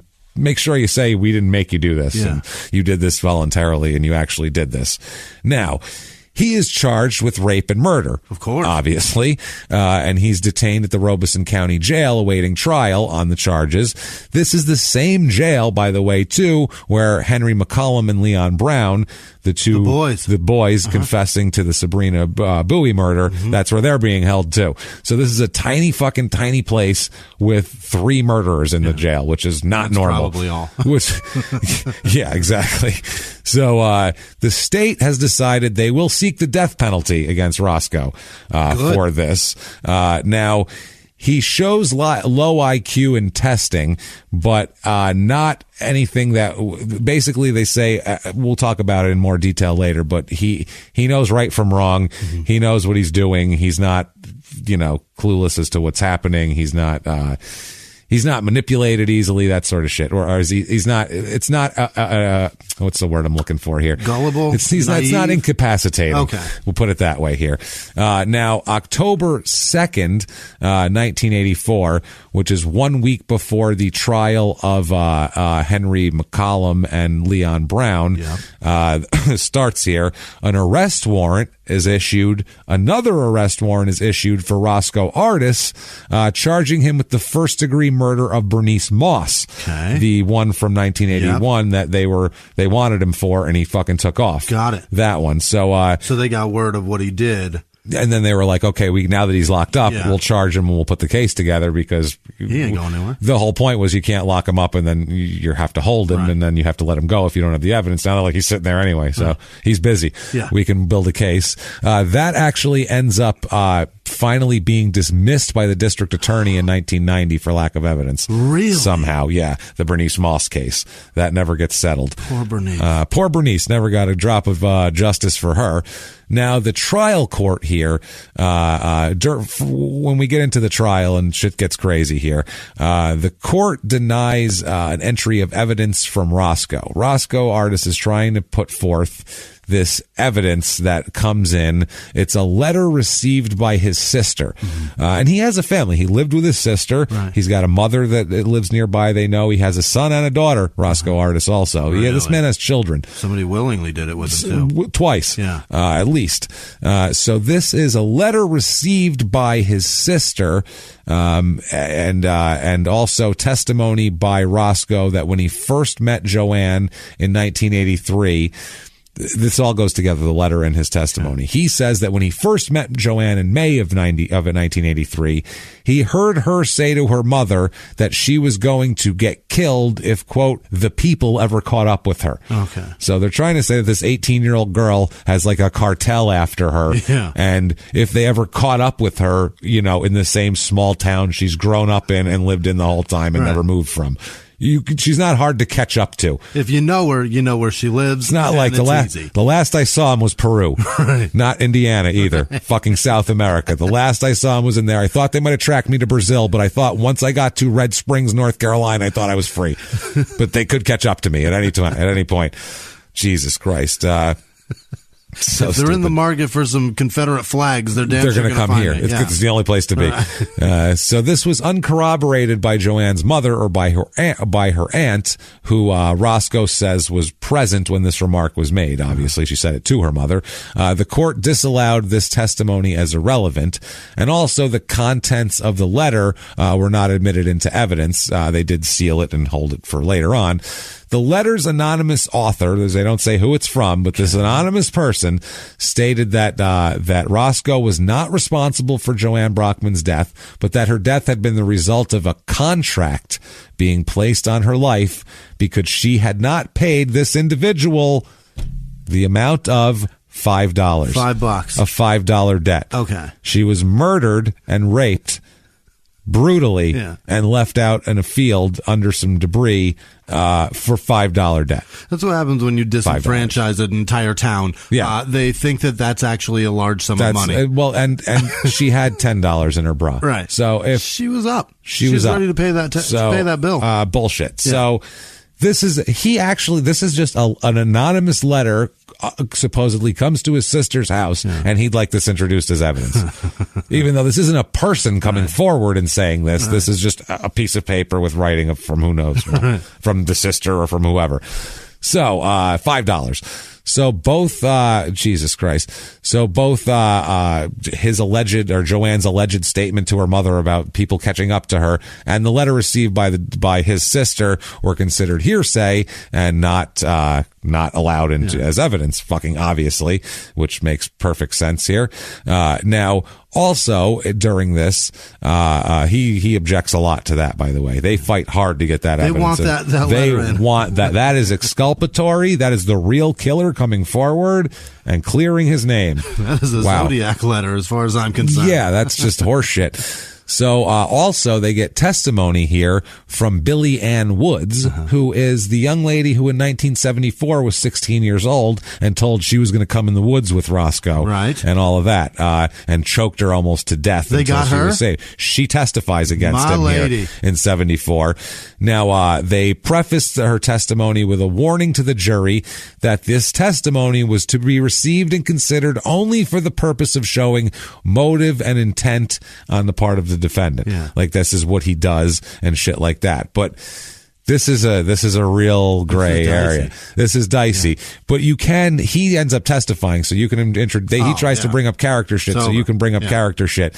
But still it's a dicey thing on that of what they're doing here. They're walking a fine line with the jury and with the rules here. So the court introduces evidence of the 1957 assault on a female with intent to commit rape and the 1967 conviction of assault on a female and all that sort sort of thing. The judge says, quote, I do find that the assault on a female with the intent to commit rape in 1957 and the assault on the female in 1967 have a significant connection supported by facts, circumstances to outweigh any prejudicial effect. Yeah. So they're saying it's relevant if he does this all the time, sure. which makes sense. It's a pattern here. Yeah. Now, the trial court permits the state to cross-examine him about the assaults and shit like that. So he can let you know the circumstances of him. He can try to clear it up. It's not like it's just hearsay or That's an accusation. You got convicted. Also, they do allow the state to ask him about a number of more recent convictions for all his other bullshit. Like, basically, you're a lawless person is what they're saying. You don't live within the confines of the law. Clearly, you're always being arrested. His thing was, I had a job when this went on. And they're like, well, that's nice. Good for you. Good for you. It doesn't really, you can't kill women just because you have a job. Right. He works hard. Right. He works so hard. No. I want that Italian dad from last week's episode to be able to just stand up in court when he says, I have a job. And go, good for you. Good for you. You know what? Good for him. He's got a job. Good for him. Now he can work in prison. So he testifies now. He gets on the stand. Roscoe does.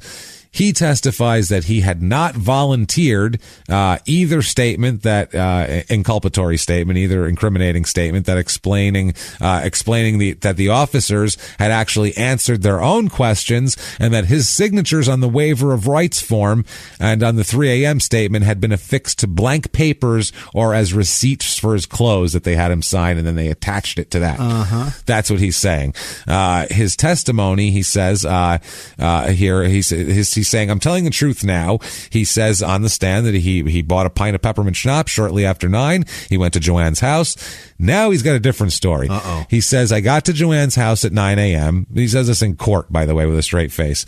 He says, another man was already there on the foot of the bed. So now he's trying to act like she had like a rotation of, her business for the day was coming in and out. Jesus Christ. He said he went to find fuel and made up a fire, and while he was doing that, the other guy left. He then says that he had intercourse with Joanne and that he'd given her $15 and left. Now he upped the rate. Oh, yeah, you can't sound like a cheapskate. Yeah, now he just said he gave her $15 and he took off. He says she followed him and walked with him to a barn where she stopped to fix her clothes. He says he came to the barn. He came around the barn to find her in partial undress. He says he laid her pants under a piece of tin at her request. Hey, I'm going to straighten my pants out. Oh, never mind. I'm going to take them off. Will you hide them under a piece of tin at my request? Who requests that their pants that they're wearing be hidden under a piece of tin? Ma'am, you're not wearing any underwear. Yeah.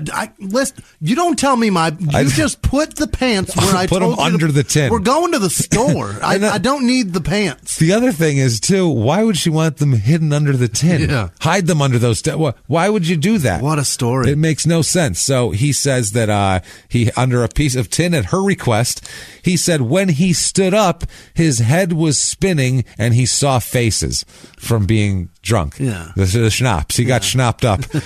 And he's like, I was spinning. I saw multiple faces. I didn't know what was going on. He said, so I took a swing and hit Joanne by accident. I took a swing at the faces? At the faces. He goes, I stood up. I got dizzy. There's faces. I just went, whoa, and took a swing like a confused wrestler who doesn't act like he doesn't know what's going on. And he says that he took a swing. He hit Joanne by accident. And he was horrified. He says it caused her nose to bleed. He said he was mortified by this. He said he hugged her. He apologized. I hugged her I hugged her too too tight. tight. Yeah, he's Lenny now. I liked her. I liked her so much. He said, I hugged her. I apologized. And he said, as he was preparing to leave, he was hit in the back by someone from behind.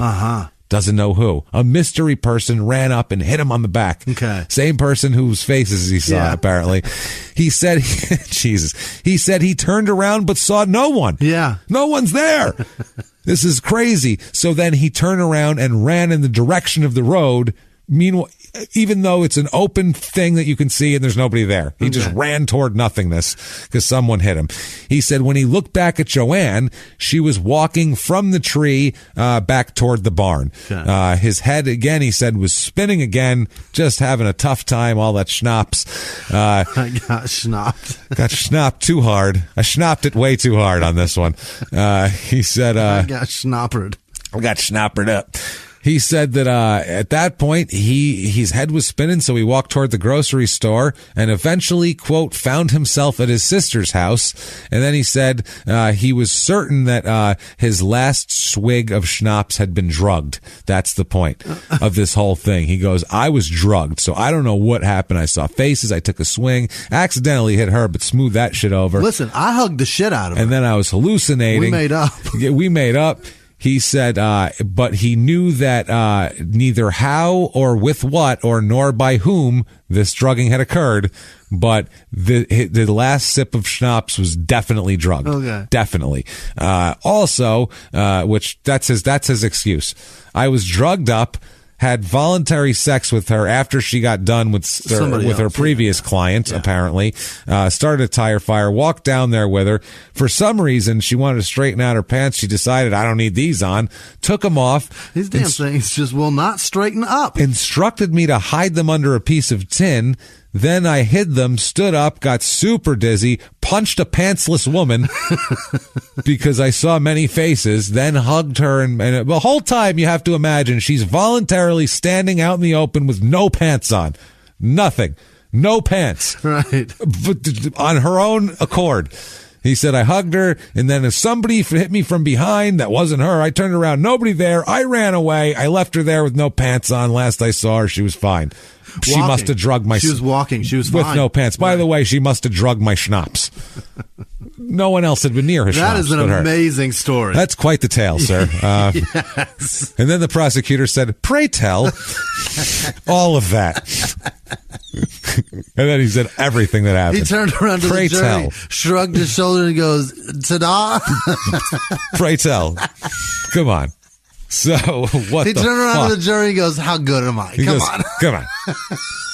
I got the guy to say that in his own defense. Why am I working in Redneck Hills? Or the sad part is that was his prompted story, like that he had worked out with his attorney. That is amazing. That's the best he could come up. That's the best they could all come up with. That's how bad this case looks for him. My God. That's the fucking worst. So also Alice, the aunt, testifies along with all the other witnesses, the brother-in-law, the uncle that saw them walking and, all that shit. Defense insists that Roscoe did not confess. That's bullshit. The cops wrote all that down and signed his name to it, from clothing receipts. That's tough to prove. It's tough to prove. Yeah. Yes, it is. He requested when it goes to the jury, the defense requests that the trial court instruct the jury more specifically regarding the procedures of a capital case, including an explanation that aggravating circumstances must be proved by the state beyond a reasonable doubt, that mitigating circumstances may be shown by the defendant, and that the aggravating circumstances must be weighed against the mitigating circumstances to determine whether the former were sufficiently substantial beyond a reasonable doubt to impose the death penalty. Okay. And that's the exact legal language they use. The jury was instructed, that it could find him guilty of murder in the first degree on the basis of either the felony murder rule or malice, premeditation, and deliberation, or both. Guilty of murder in the second degree on the basis of malice without premeditation and deliberation, or just not guilty. Right. Those are their options. The jury ends up returning a verdict of guilty as fuck as shit of murder. So, Your Honor, we find him guilty as shit. Guilty as shit, Your Honor. Is this the jury verdict as you all shall agree? Yeah. Say aye.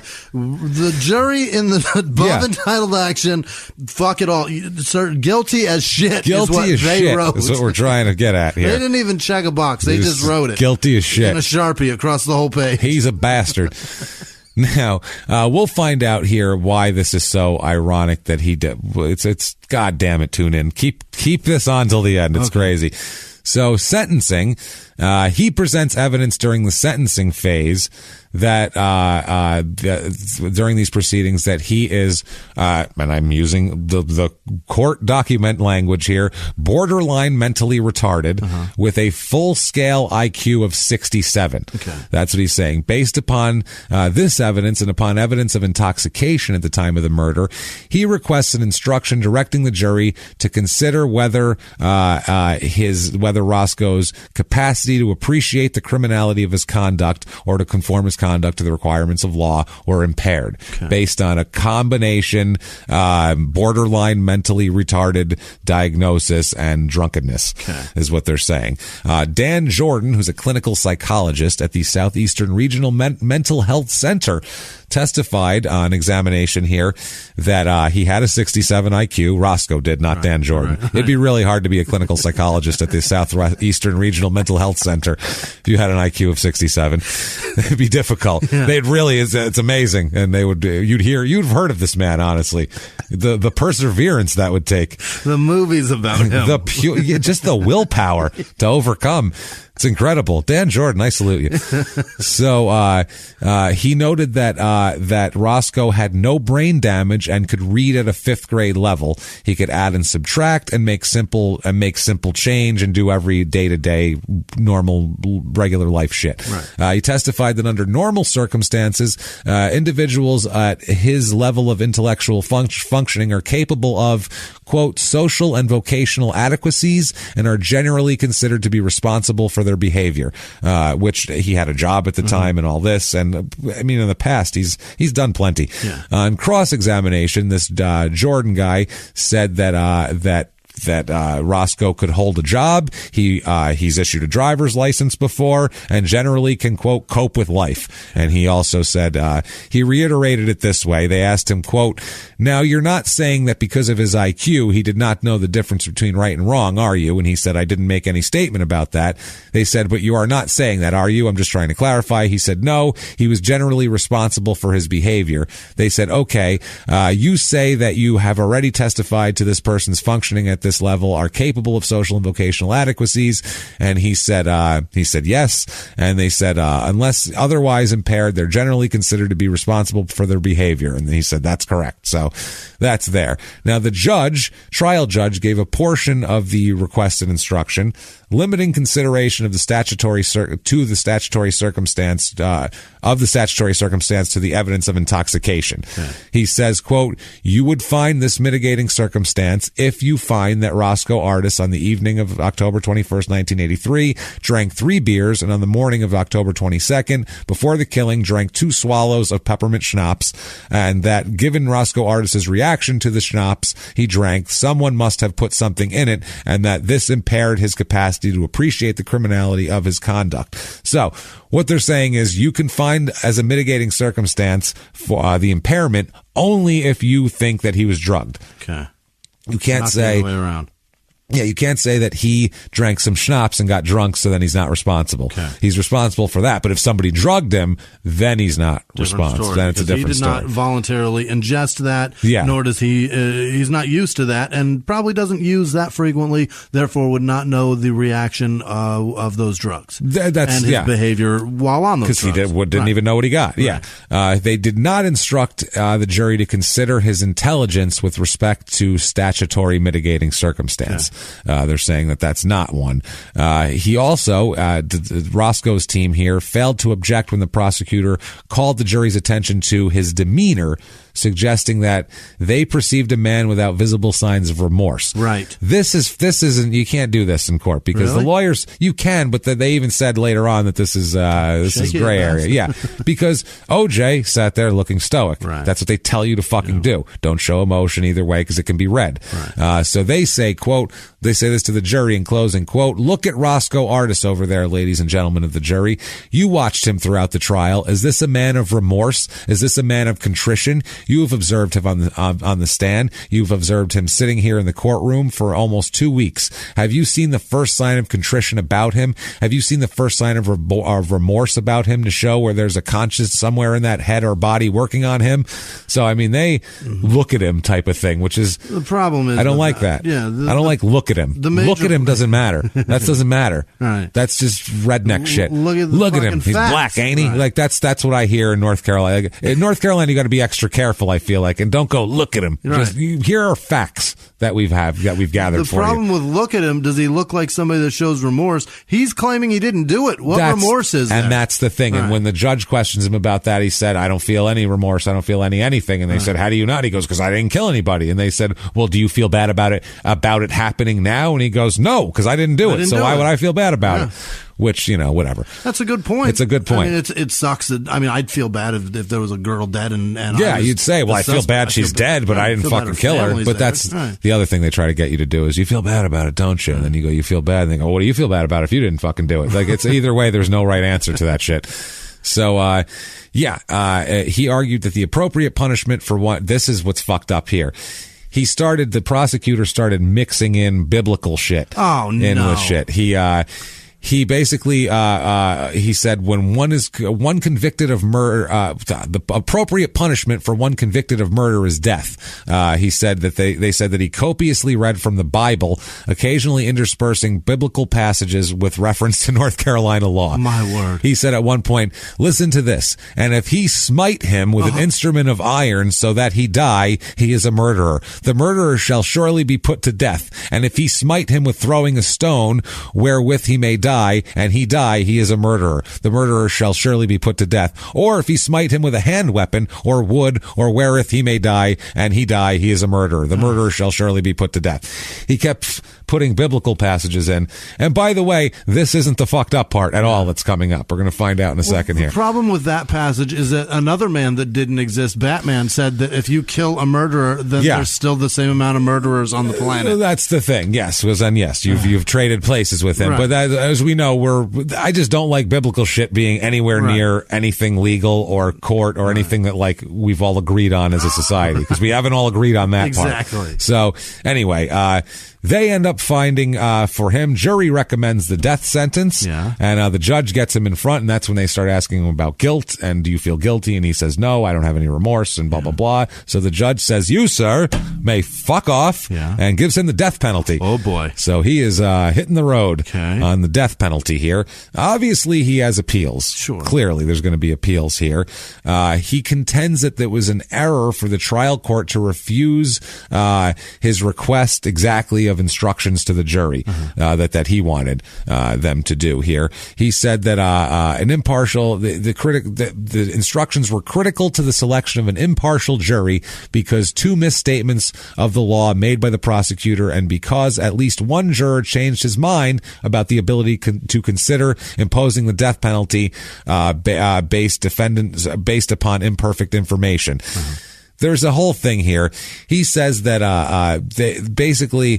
he says the jurors were compelled to consider their attitude toward the death penalty in a vacuum without information as to sentencing procedures that would enable them to accurately inquire about those attitudes.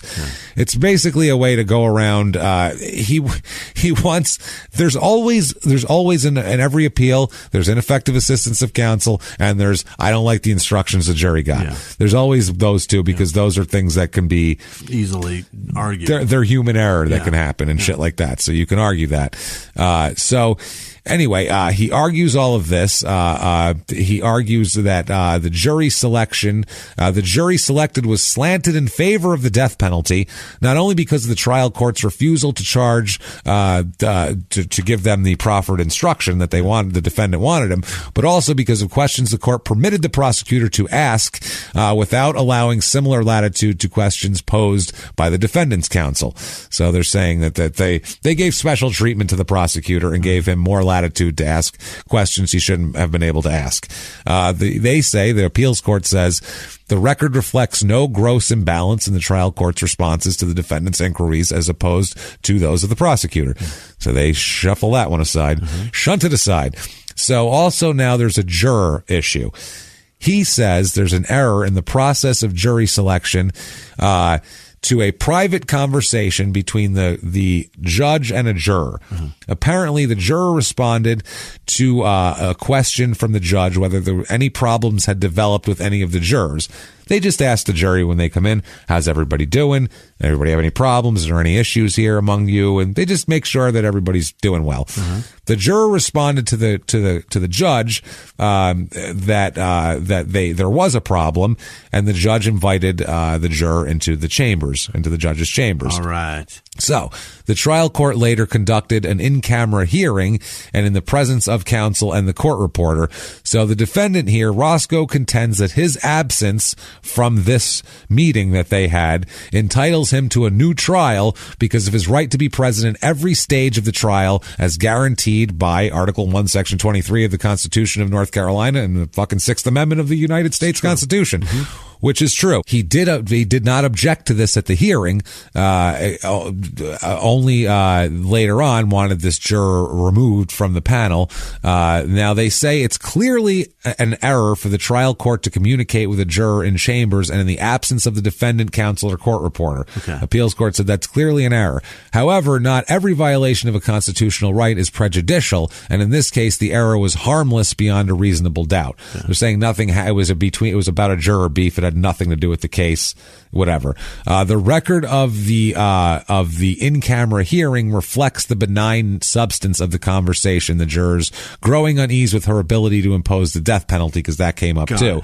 There being no indication of record to the contrary, we must assume that the trial court caused the record to speak the complete truth in this regard. So basically, there's no evidence against what the judge says, so we have to believe a judge, is what they're saying here. Moreover, the juror was thereafter promptly and properly removed for cause, obviating the possibility that anything said to her privately by the trial court may affect the jury as a whole. Right. But what they're saying is she started having doubts about whether she can impose the death penalty, and they're saying the judge talked her into it. The judge says, you can do it, it's fine, you can do it, and then they ended up removing her from the panel. So they're saying a juror that was maybe against the death penalty brought that up to a judge, was talked to in private, and then removed from the panel someone who might have been on my side, is what they're saying here. So that's what that is here. They said that this action was proper under law, which authorizes trial court to remove an impaneled juror before final submission of the case to the jury if that juror becomes incapacitated, disqualified, or discharged for any other reason. Basically, they say a lot of latitude. Also, they object here.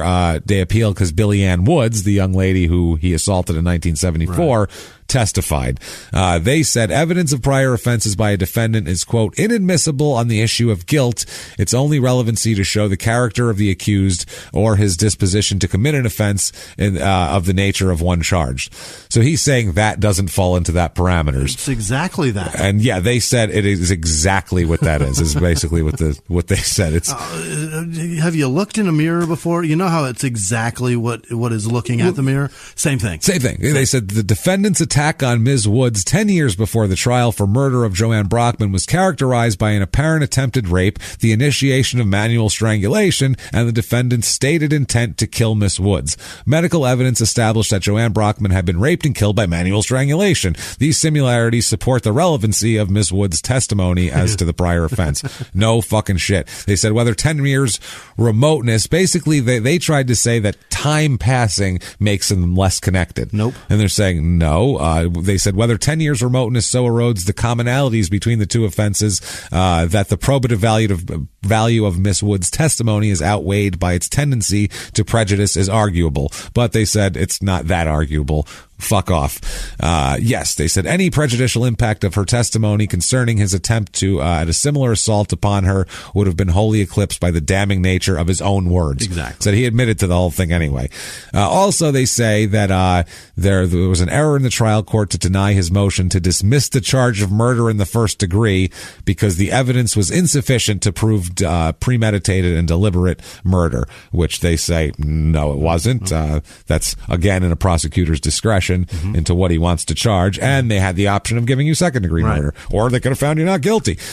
He also argues that no circumstantial evidence of premeditation and deliberation existed, suggesting that he simply acted violently during the passions of sexual activity in a sudden turn of events. That's the most passion I've ever heard. That's a lot of passion. Yeah, it's a little too much passion. Sex ever. I have so much passion. I hit her jeans under some tin. That's not passionate.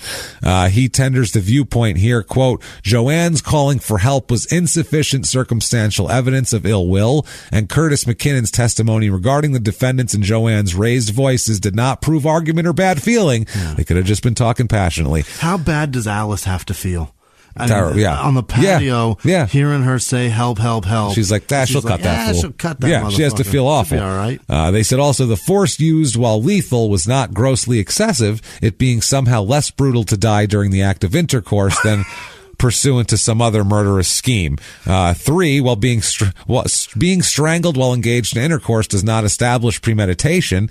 Deliberation is lacking if the victim is killed in the midst of intercourse, a passion-filled event. What a ballsy thing to say. Okay. Deliberation is lacking if the victim is killed in the midst of intercourse, a passion-filled event, a passion-filled event.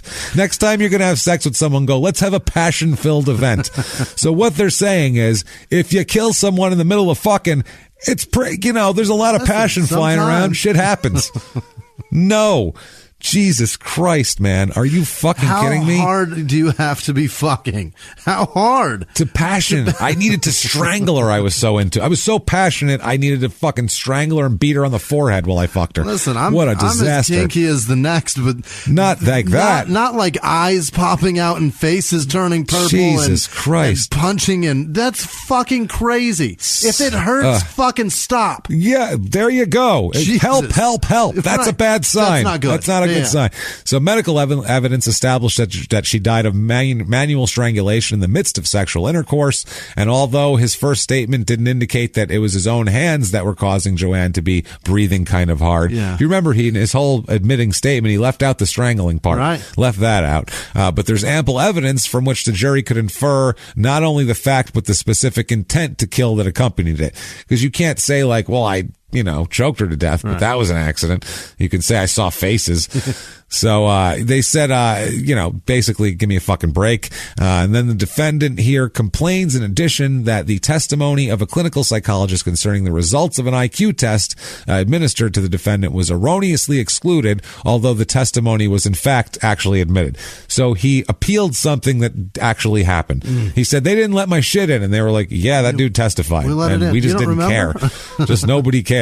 The objective of introducing this testimony was, quote, show that the defendant is talked to and he makes responses as he is questioned, and that his intellectual capacity would need to be considered to gauge his responses by. He explains on appeal, the defendant does here, that evidence as to his IQ would have affected the jury's understanding of his responses in interrogation. All true, but they did know about his IQ, so pretty pointless. So he's saying that his defense is that he's an idiot who fucks hard. He's an idiot who when he gets in a passion-filled event, a passion-filled event. That's gross.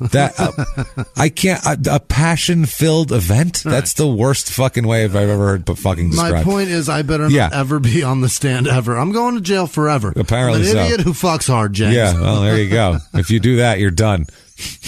You're done. No passionate fucking. No. So everybody out there in small town murder land, no passionate fuck. When you fuck, keep it to very move slowly back and forth. Give it to caring. It'll work eventually. Don't worry. Leave it at caring and don't go further. Eventually, someone will come or you'll fall asleep. One of the two. So just gentle. No passion. So they said, basically that didn't mean anything. Also, all of his prior crimes, he says his prior crimes shouldn't have been admitted. It was prejudicial evidence. Everything else that they brought in, his other assaults, not just the girl testifying against him, but all of his other shit. The result of this, the appeals, the court here says, quote, we conclude that substantial evidence supports all of the circumstances submitted by the trial court to the jury, indicating a killing affected after a premeditation and deliberation. In the guilt-innocence phase of the trial, the defendant received a fair trial, free from prejudicial error. You, sir, can continue to fuck off. Yeah. So now there's sentencing appeals, and we'll go through these very quickly because there's something crazy to fucking get to here. Oh, boy. He asserts that the trial court committed errors in the sentencing phase of the trial. They failed to instruct the jury of mitigating factors, one of which, though, was his intelligence, which they did instruct them on. Also argues that the trial judge's failure to relate his, quote, mental retardation specifically to the statutory mitigating circumstance. He didn't say, like, look at him. He's clearly super retarded. Right. I mean, come on. Look at this fucking guy. He didn't say that. Retard. Yeah, come on. What are you doing? So they said violating his rights to due process of law and to freedom from cruel and unusual punishment. We find no merit in this assertion. He also contends that the trial court erred in submitting to the jury aggravating circumstance that the murder was especially heinous, atrocious, or cruel. I think it was pretty fucking cruel and heinous. We find no merit in that assertion because that's subjective. Yeah. If you think that, beating, strangling, and raping an 18-year-old girl isn't cruel and heinous. Does it fall under that umbrella? I think it falls under all of those things. As atrocious? Yeah. Check. Cruel? Horrible. Check. Yeah. Heinous? Yeah. Fucking check. First ballot. Ship Hall of them Fame, off. sir. Yeah, let's go. So they said they've stated the aggravating circumstance is appropriate when the level of brutality involved exceeds that normally found in first-degree murders, or when the murder in question is conscienceless, pitiless, or unnecessarily torturous to the victim, which I think that works here. We win. Yes, he also insists that his crime falls under neither of those categories. He argues that the evidence was insufficient to support a reasonable conclusion that the murder was physically agonizing or in some other way dehumanizing. James, they were fucking. She couldn't have been in agony. That's what he said before in a passion-filled event. Okay. Let's repeat that again. He said insufficient to support a reasonable conclusion that the murder was physically agonizing or in some other way dehumanizing. Wow, within the meaning of the law. 100%. He hypothesizes, first of all, this guy's never hypothesized shit. He hypothesizes that the victim lost consciousness sometime before her death and therefore would not have felt whatever pain might have been caused by the choking. Wow. He said she was unconscious. You can totally rape and choke an unconscious girl. What the fuck? They can't feel it. That's not heinous. Unbelievable. Wow, that's ballsy. Yeah. Shockingly, appeal denied. Fuck off. There is a dissenting opinion here, though. What? There is a judge on his side. The quote here is, quote, I do not view the case against defendant as overwhelming. The evidence leaves some room for doubt as to whether the defendant perpetrated the murder. He's not even saying whether it was heinous or first degree, or he's saying whether he did it at all. Wow. As the majority says, the majority of the justices here, the state relied primarily on an inculpatory statement, his own incriminating statement, purportedly made before trial by the defendant to investigating officers. His statements and actions tend to indicate that he was familiar with the crime scene and bloodstains on the shirt, which matched the blood of the victim. They said that the defendant, though, offered considerable evidence in support of his innocence. I don't remember any of that. He testified on his own behalf and denied his guilt of the crime. He also offered evidence tending to corroborate his testimony. One of the defendant's witnesses, Curtis Blackman, testified that on the morning the deceased was killed, he observed the deceased and the defendant come from behind a building. They said that Roscoe walked toward the ABC store where a car picked him up and drove him away. Now he's got rides. This Blackman also then saw the victim and another man whom he had earlier observed with the victim at a club go together behind a barn in the area. His testimony, as recited in the majority opinion, if believed, explains how the victim's blood on his shirt and his knowledge of his crime scene could be consistent with his innocence. So now he's saying that maybe he punched her and hit her with a stick and then just drove away, and then another guy came and was like, oh, cool, a pantsless girl who's bleeding from the face. I guess I'll rape and kill her. Because everyone's horrible, apparently. And she owes me $5. And $5 is also there. So they say to fuck off, everything like that. But later on, in the 2000s, his sentence is later commuted to life without parole. What? Due to some new laws that came up with the jury recommendations. And then also, once they had to do a trial for resentencing. And then his mental shit came up a lot. And then the farther you go in time, 67 sounds worse and worse and worse. Right. So that's the way that went. Now, 2014.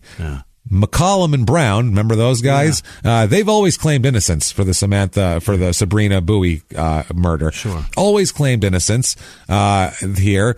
They, in fact, there was no physical evidence or independent witnesses linking these guys to the crime scene or the crime itself. 2014, they're still in prison? They've been in prison for 31 years. Okay. These two guys here. Everybody's still in prison. Roscoe's in prison. Brown, McCollum, they're all in prison. Okay.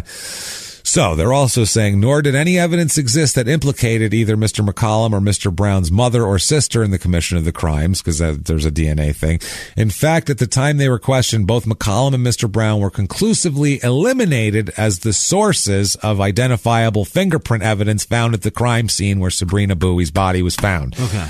Before they commenced their interrogation, the police, that is, of Henry McCollum, Sneed, Allen, and Seeley, who are the police involved here, had personal knowledge of what physical evidence existed, where the evidence was found at the crime scene, and the condition of the evidence. Sneed, Allen, and Seeley imparted this knowledge upon Henry McCollum during the interrogation. Sneed, Allen, and Seeley further expressed the view that McCollum had not acted alone when accusing him of raping and murdering Sabrina Bowie, specifically questioning McCollum about his younger brother, Leon Brown. The three law enforcement agents repeatedly promised McCollum that if he implicated co-perpetrators, they in the court system would be lenient with him. The law enforcement agents further promised McCollum that if he simply admitted that he played a minor role in the offense, such as restraining the victim, they in the court system would be more lenient on him. So, 1:37 a.m. In 1983, September 29th, Henry Lee McCollum signed two statements written by law enforcement officers. Neither of these kids are the second grade reading level, can't read at all. That's what we have, 56, 54 IQ. Oh my God. So they wrote the statements. These statements contain the details of the crime scene, the condition of the evidence, the condition of the victim's body, and implicated Leon Brown, Chris Brown, Darrell Suber, and Lewis Moore. In his statement, McCollum allegedly told police that he had simply held the victim down while others raped and murdered her.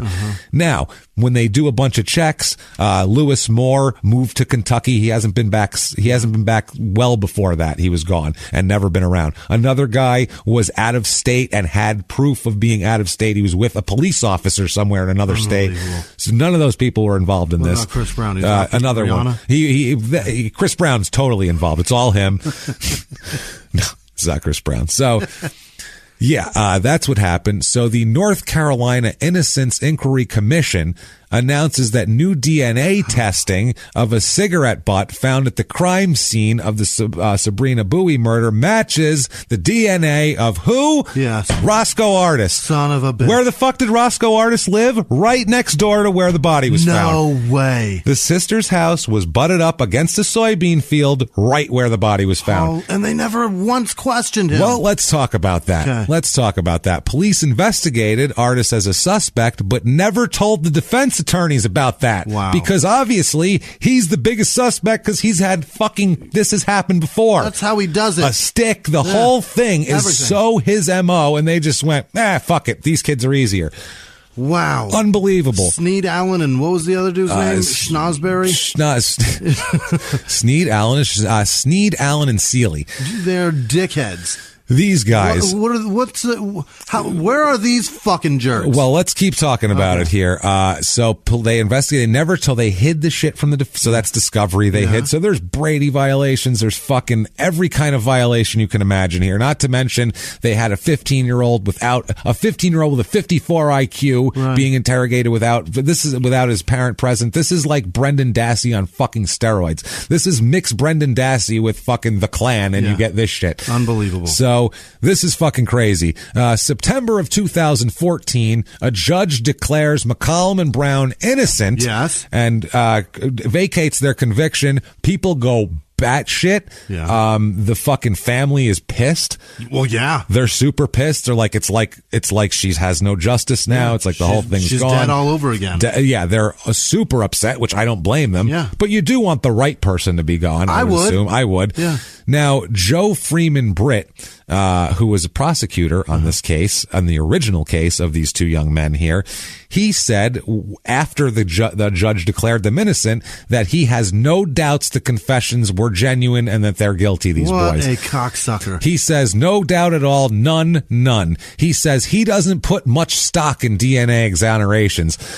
What? We don't believe in science around these parts. Now, I read in the Bible, as a matter of fact, though, that one killeth with a stone, right. So that means more than DNA. You fucking hillbilly. Wow. So, he says, quote, you find a cigarette, you say it has Roscoe Artis's DNA on it, but so what? It's just a cigarette, and absent some direct connection to the actual killing, what have you got? Do you have an exoneration? I don't think so. How about you have a guy who fits his exact fucking MO? The guy's a fucking serial killer. Yeah, the guy is that's what he does. He's a fucking serial killer. He killed the other one. He killed the last one that they charged him for. And he kills people, women in a specific way, sexually, strangulate. He has a fucking signature shuts them for up Christ's so that sake. he can murder them, and that's exactly what happened to that girl. So what? More likely, it was the two fucking mentally challenged teenagers who didn't know their ass from their fucking elbow. More likely them, right? And 3 boys that were out of town. And 3 boys time. who weren't even in the state at the time. What an fucking asshole. ridiculous. So the Innocence Inquiry Commission investigation also turned up hidden evidence that they fucking intentionally hid on these Alan kids. Sneed Schnozberry. These fuckers. 3 days before McCollum and Brown went to trial in 1984, the Red Springs police requested that the SBI, the Special Investigation Bureau there, examine the unidentified fingerprint on the beer can to see if it matched Roscoe Artis. So they requested that. Earlier this month, the commission investigator, this is back then, the commission investigator found the box of evidence in the Red Springs Police Department, despite repeated claims by the department that it didn't have it. The box contained fingernail clippings from Sabrina with fucking DNA in them, a beer can, hair samples, swabs, and other potential sources of DNA evidence. McCollum at this point is 50 fucking years old. When this is happening, he is 50 years old. You want your heart to break a little more, Jimmy? Goddamn life. You want to feel worse for this guy? Yeah. You couldn't feel worse for somebody who you're going to feel worse for both of them, okay?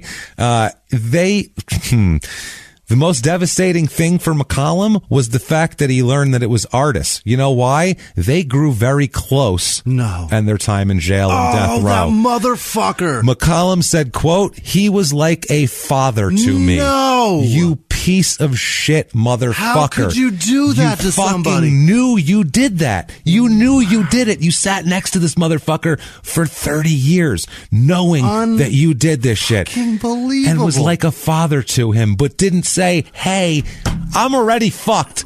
I'm going to go tell him. Jesus Christ. I got to sing. What? How many lives has he stolen, this fucking guy? Oh, Jesus. You fucking asshole. He robbed this guy of everything. Unbelievable. And kept doing it day after day when he talked to him. It's unfucking real. He said, and Brown, the other one who's 46 at this point, struggled to explain his feelings about Artis or the possibility of freedom after 30 years. He just didn't even know. Yeah. McCollum is more with it than Brown. Okay. Brown, as we'll talk about, has a lot of problems too from prison. It affected him very, very poorly. Well, let's see here. Oh, Jesus. He said that McCollum was happy to be getting out. He threw away all of his letters that him and his brother had been exchanging because they said, we're getting out. And he said, quote, I want to keep from having a lot of mail toting with me when I leave. Fuck yeah. Leave this shit behind. Good for you. 2015, the governor pardons the two men, finally, because they couldn't get any settlement. They couldn't get a dime. They got out of prison and they didn't have a dime to their names, and they were 50 years old and hadn't done anything. I'll tell you what, though. Until they got an official pardon. And I'm 50, I'm going to hunt down Sneed, Schnozberry, and Allen. Oh, I'm fucking, and I'm going right one by the one. Fuck back to prison. Yeah, it's one by one. What's the point? I'm used to this shit already, so fuck it. We're going down. I can clearly handle it. Yeah. Fuck those 3. So, cunts. Yeah, this is fucking nuts. Governor pardons them. They were touted. They had a couple of high-powered lawyers behind them here. Now, schools, and to talk a little bit about them, schools had identified Henry McCollum and Leon Brown as mentally challenged. McCollum read at a 2nd grade level when he dropped out of high school, and his younger brother could not read or write. Yeah. Leon Brown could not read or write. The state of North Carolina ends up paying them $750,000 $100,000 each to compensate for the 30 years they spent in prison. Ridiculous. Which is not enough. No, there's no amount of money that can make up for your whole life. Your life is gone. How do you make up for that? They can each go buy the biggest house in Red Rock. 3 of them. So, Red Springs? Whatever. Yeah, Red Springs. Brown didn't even get to attend the hearing where they were awarded this money because he has been admitted to a psychiatric facility. God damn it. For the 7th time since his release. He suffered psychotic breaks in prison, which now grow worse. His sister can't get him to take his antipsychotic medications. She said he talked about being raped by inmates and tied to his bunk by guards. Tied to his bunk by guards so people could fuck with him. He worried that God wouldn't forgive him. That was his problem, and he would just rock back in place for days and refuse to eat or drink. I promise you, Mr. He Brown, felt bad. This everybody poor man, forgives you poor motherfucker, 15 years old, forgiven for nothing. Jesus, nobody Christ, has anything man. to forgive you no, for, young man. That's horrible, man. Jesus. So they each get $750,000, which at least they can start a new life, right? Hopefully. Well, 7 months later, they're both broke. Want to know why? Why? McCullum, who is obviously, as they call him, intellectually disabled, began borrowing money at 38% interest at this point. Ooh. Slightly high. Loan sharks don't charge 38. No. You could borrow money from the mob and they don't charge that much Why fucking did that interest. happen? He kept his financial problems hidden from his friends and supporters, like the death row freedom people, because in the fall of 2017, he opened up finally when he was handed documents showing that he owed $130,000 and $65,000 in recent loans. So he finally went to people and said, I don't know what to do.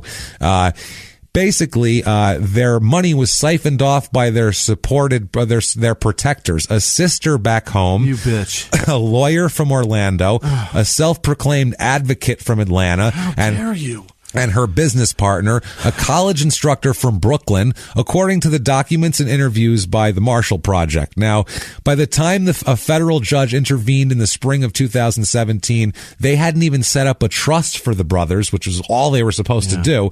But instead, the money intended for their care had been spent on predatory loans, exorbitant legal fees, multiple cars, women's jewelry, and children's toys. Assholes. They these 2 poor kids just got fucked and then fucked again. Unbelievable. Wow.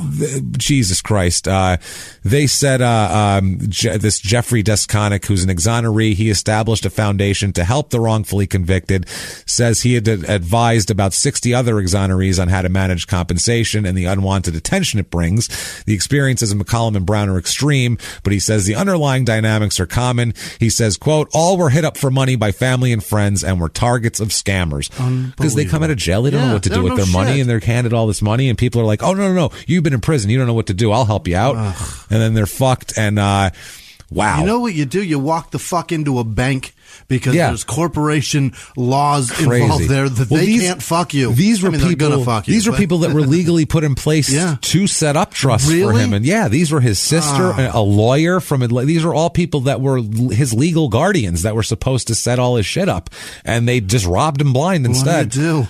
He's fucked. They're trying to sue for the money back, but there's a whole other separate case because he got sued by a loan company that owns him, that owns it. But they go in that whole thing. They go through the whole court. It's insane. Not a single person in his life was ever good to him. No, Not I don't one. know if his parents were or not, but Jesus Christ, man, the world has just shit on these people's heads constantly, every single day, with no input of their own. No. They didn't do anything to cause any of this shit. They didn't rape this girl. They didn't kill this little girl. They didn't do anything. They get sent to jail. They get fucking horribly abused by prisoners and guards and put in fucking death row. You know how scary death row is for 30 fucking years? How bad that's got to be?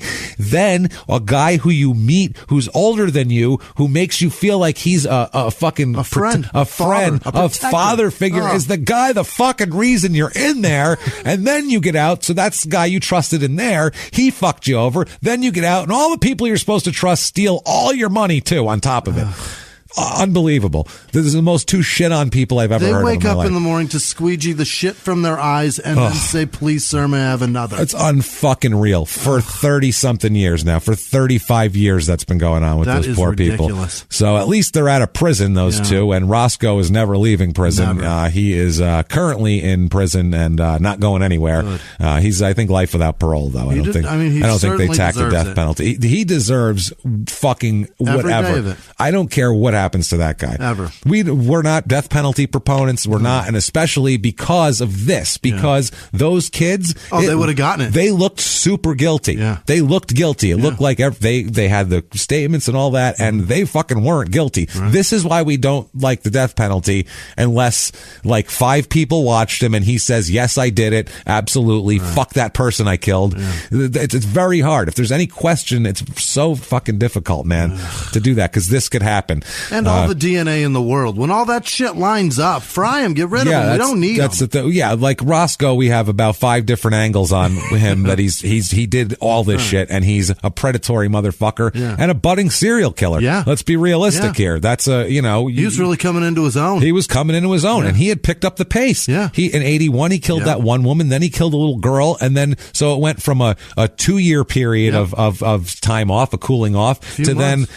down to 5-6 months to where now 2 weeks from then he would have fucking killed somebody else. Who knows, man? So it might have gone down even sooner, but I don't know. That's fucked up. That'll make you angry. Hope we got your blood flowing today. That is Red Springs, North Carolina, and that is Small Town Murder. Holy Jesus Christ. Oh, what a story. If you like that show, tell us. Let us know about it. Get on iTunes, Apple Podcasts, or honestly, wherever you listen to podcasts. Give us 5 stars. Spotify, Stitcher, whatever. Give us 5 stars. Tell us you're following instructions or directions. It doesn't matter. It's not for our egos. It's just it drives us up the charts, and you guys have been doing that like champs for us. So thank you so much. If you want more stuff, you can go to shutupandgivememurder.com. You can find everything. Everything Small Town Murder and crime and sports related. Merchandise and cool stuff and information, tickets to live shows like on January 25th in Seattle at the Neptune, and like on February 21st in West Palm Beach, Florida at the West Palm Improv. Can't wait. Come down and see us there. Also, why not? While you're on the site, follow us on social media. There's links to it. Yes. We are at Murder Small on Twitter, at Small Town Pod on Facebook, and at Small Town Murder on Instagram. Follow us in all those places. And if you want to be an even bigger hero, a wonderful, incredible, fucking fabulous friend of ours that we love so much, and be one of our producers like these fine people we're going to talk about in a second, you can do that very, very easily by either going to shutupandgivememurder.com and following the links, or going to patreon.com/crimeinsports, or heading over to PayPal using our email address, which is crimeinsports@gmail.com. Do all of that. And now with that said, Jesus Christ, I'm all jacked up from that show. That was, and the last thing I found was the just like, he was like a father to me, and I'm like, motherfucker. I was like, God damn it.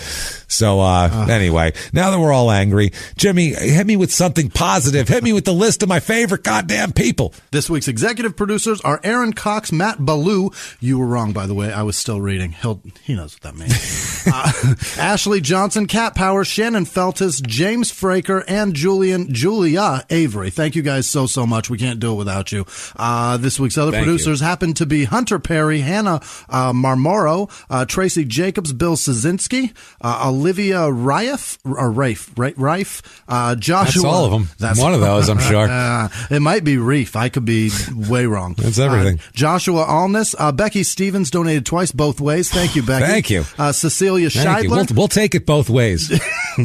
Jesus. Did she Eiffel Tower? We'll take it from both ends. We don't give a shit. Eiffel Tower, high five yourself in the middle, and we'll take it. We don't care. Roscoe Van Dam, Guy Rillo or Ryu? Rillo. I think it's Rillo. I think I just did it. Yay. I solved that riddle.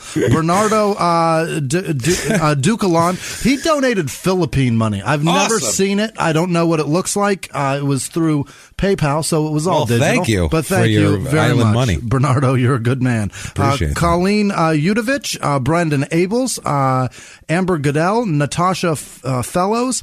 Yes. Jesse Hartman, Ryan Shank, Heather Roberts, Lauren Demarath, Kyle Krasowski, Colby R with no, I think that's the R is the last name. I'm pretty sure. Maybe, yeah. Tyler, Tyler, I'm going to fuck this up. Delugency. That sounds like a threat. Yep. I'm going to fuck this up, Tyler. I'm going to fucking open up wide, Tyler. I'm fucking it up. Law Office of Michael Stoll, who also sent us a fucking bidet. Yeah, that was amazing. I want to know the joke. I want to know where the punchline is, because really the punchline right now is I'm washing my ass with your money, sir. That's what that is. Because you shit a lot, I believe. That's what it is. I hope that's what it is, because that's what I'm going to use it for. I think it's just your pooping regimen, Jimmy. That's going to be my honest Thanks, Mike. I appreciate you. Yeah. William Vaughn, Carla Broman, Tess Fahey, Thomas Lofton, Russell Tobler, Becky Albertson, Alexander Jacobson. That one stumbles me because it's a K, not an X. It's it's a tough one. Yeah. I'm not that dumb. Yeah, that one. Michelle Terry Photography, Kevin Talkington, Mariella Rosas. Thank you very much. Jen Stevens, TJ McCullum, John Volkener III. Ooh. That's a junior's junior. Philip Patrick Breton, Aaron Ishika. Fucking no. Ishik, Shiaeik. That's all the vowels. How do you get to do that? Aika? Ishik? Emily,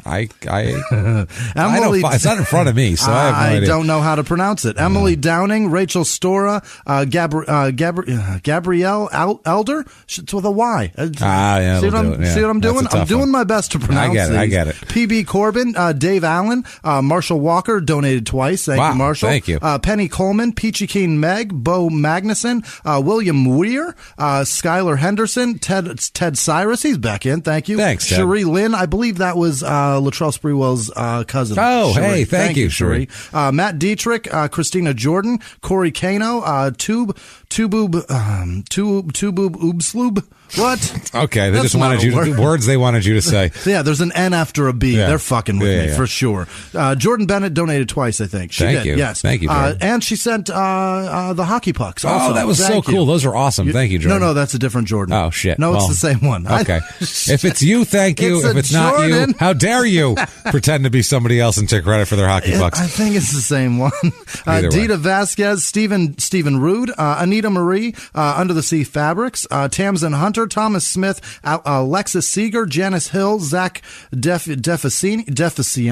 Oh, that's a tough one. Oh, yeah. He got called Defecate forever. Yeah, for a long time. For the whole, he still does. At Most work. of the time. It's Justin Miller and Gigi, thank you guys so much. And then happy birthday, Ethan in Columbus. New. That's not a hard word. It looks like I wrote Columbine. Oh, okay. That is not Columbine. That's confused. Columbus, not Nebraska. Jesus Christ. What a mess. How fucking dumb am I? But that was from his girlfriend, Nikki. She sent 2 emails, and I think she didn't think I read it. You're wrong, Nikki. Thank you, folks, so goddamn much for what you do for us. You're amazing. You're amazing, honestly. From all those reviews to that, to the money you give, to the donations, and gifts you send us, emails telling us nice things, tweets, whatever it is. Man, thank you guys so much for everything like that. And what if they wanted to say something nice to you, Jimmy? Where could they find you? You can find me at Whisman Sucks, WHISMAN Sucks on Twitter, Instagram, and Snapchat. Our other show, Grime and Sports, has characters on the show, and yes, I'd like to say that somebody set up accounts, but it seems like the real Estevez Jones exists. Oh yeah, he exists. He's out there, and he said hello and sent a donation. So thanks Estevez. We love you. Where can they find you? Motherfucker.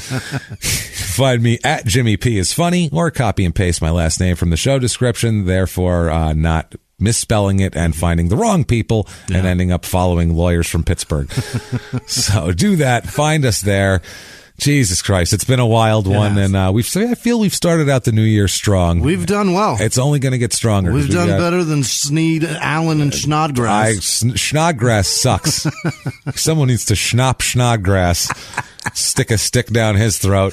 That said, everybody, until next week, it's been our pleasure. Bye.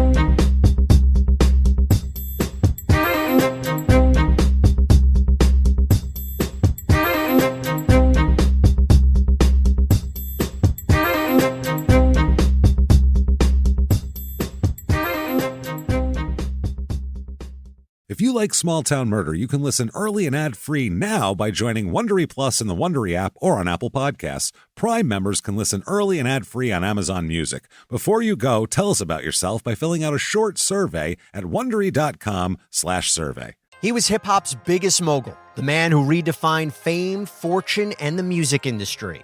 The first male rapper to be honored on the Hollywood Walk of Fame, Sean Diddy Combs.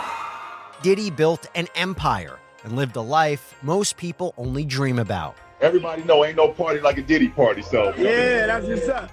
But just as quickly as his empire rose, it came crashing down. Today I'm announcing the unsealing of a 3-count indictment, charging Sean Combs with racketeering conspiracy, sex trafficking, interstate transportation for prostitution. I was up. I hit rock bottom, but I make no excuses. I'm disgusted. I'm so sorry. Until you're wearing an orange jumpsuit, it's not real. Now it's real. From his meteoric rise to his shocking fall from grace, from law and crime, this is the rise and fall of Diddy. Listen to the rise and fall of Diddy exclusively with Wondery Plus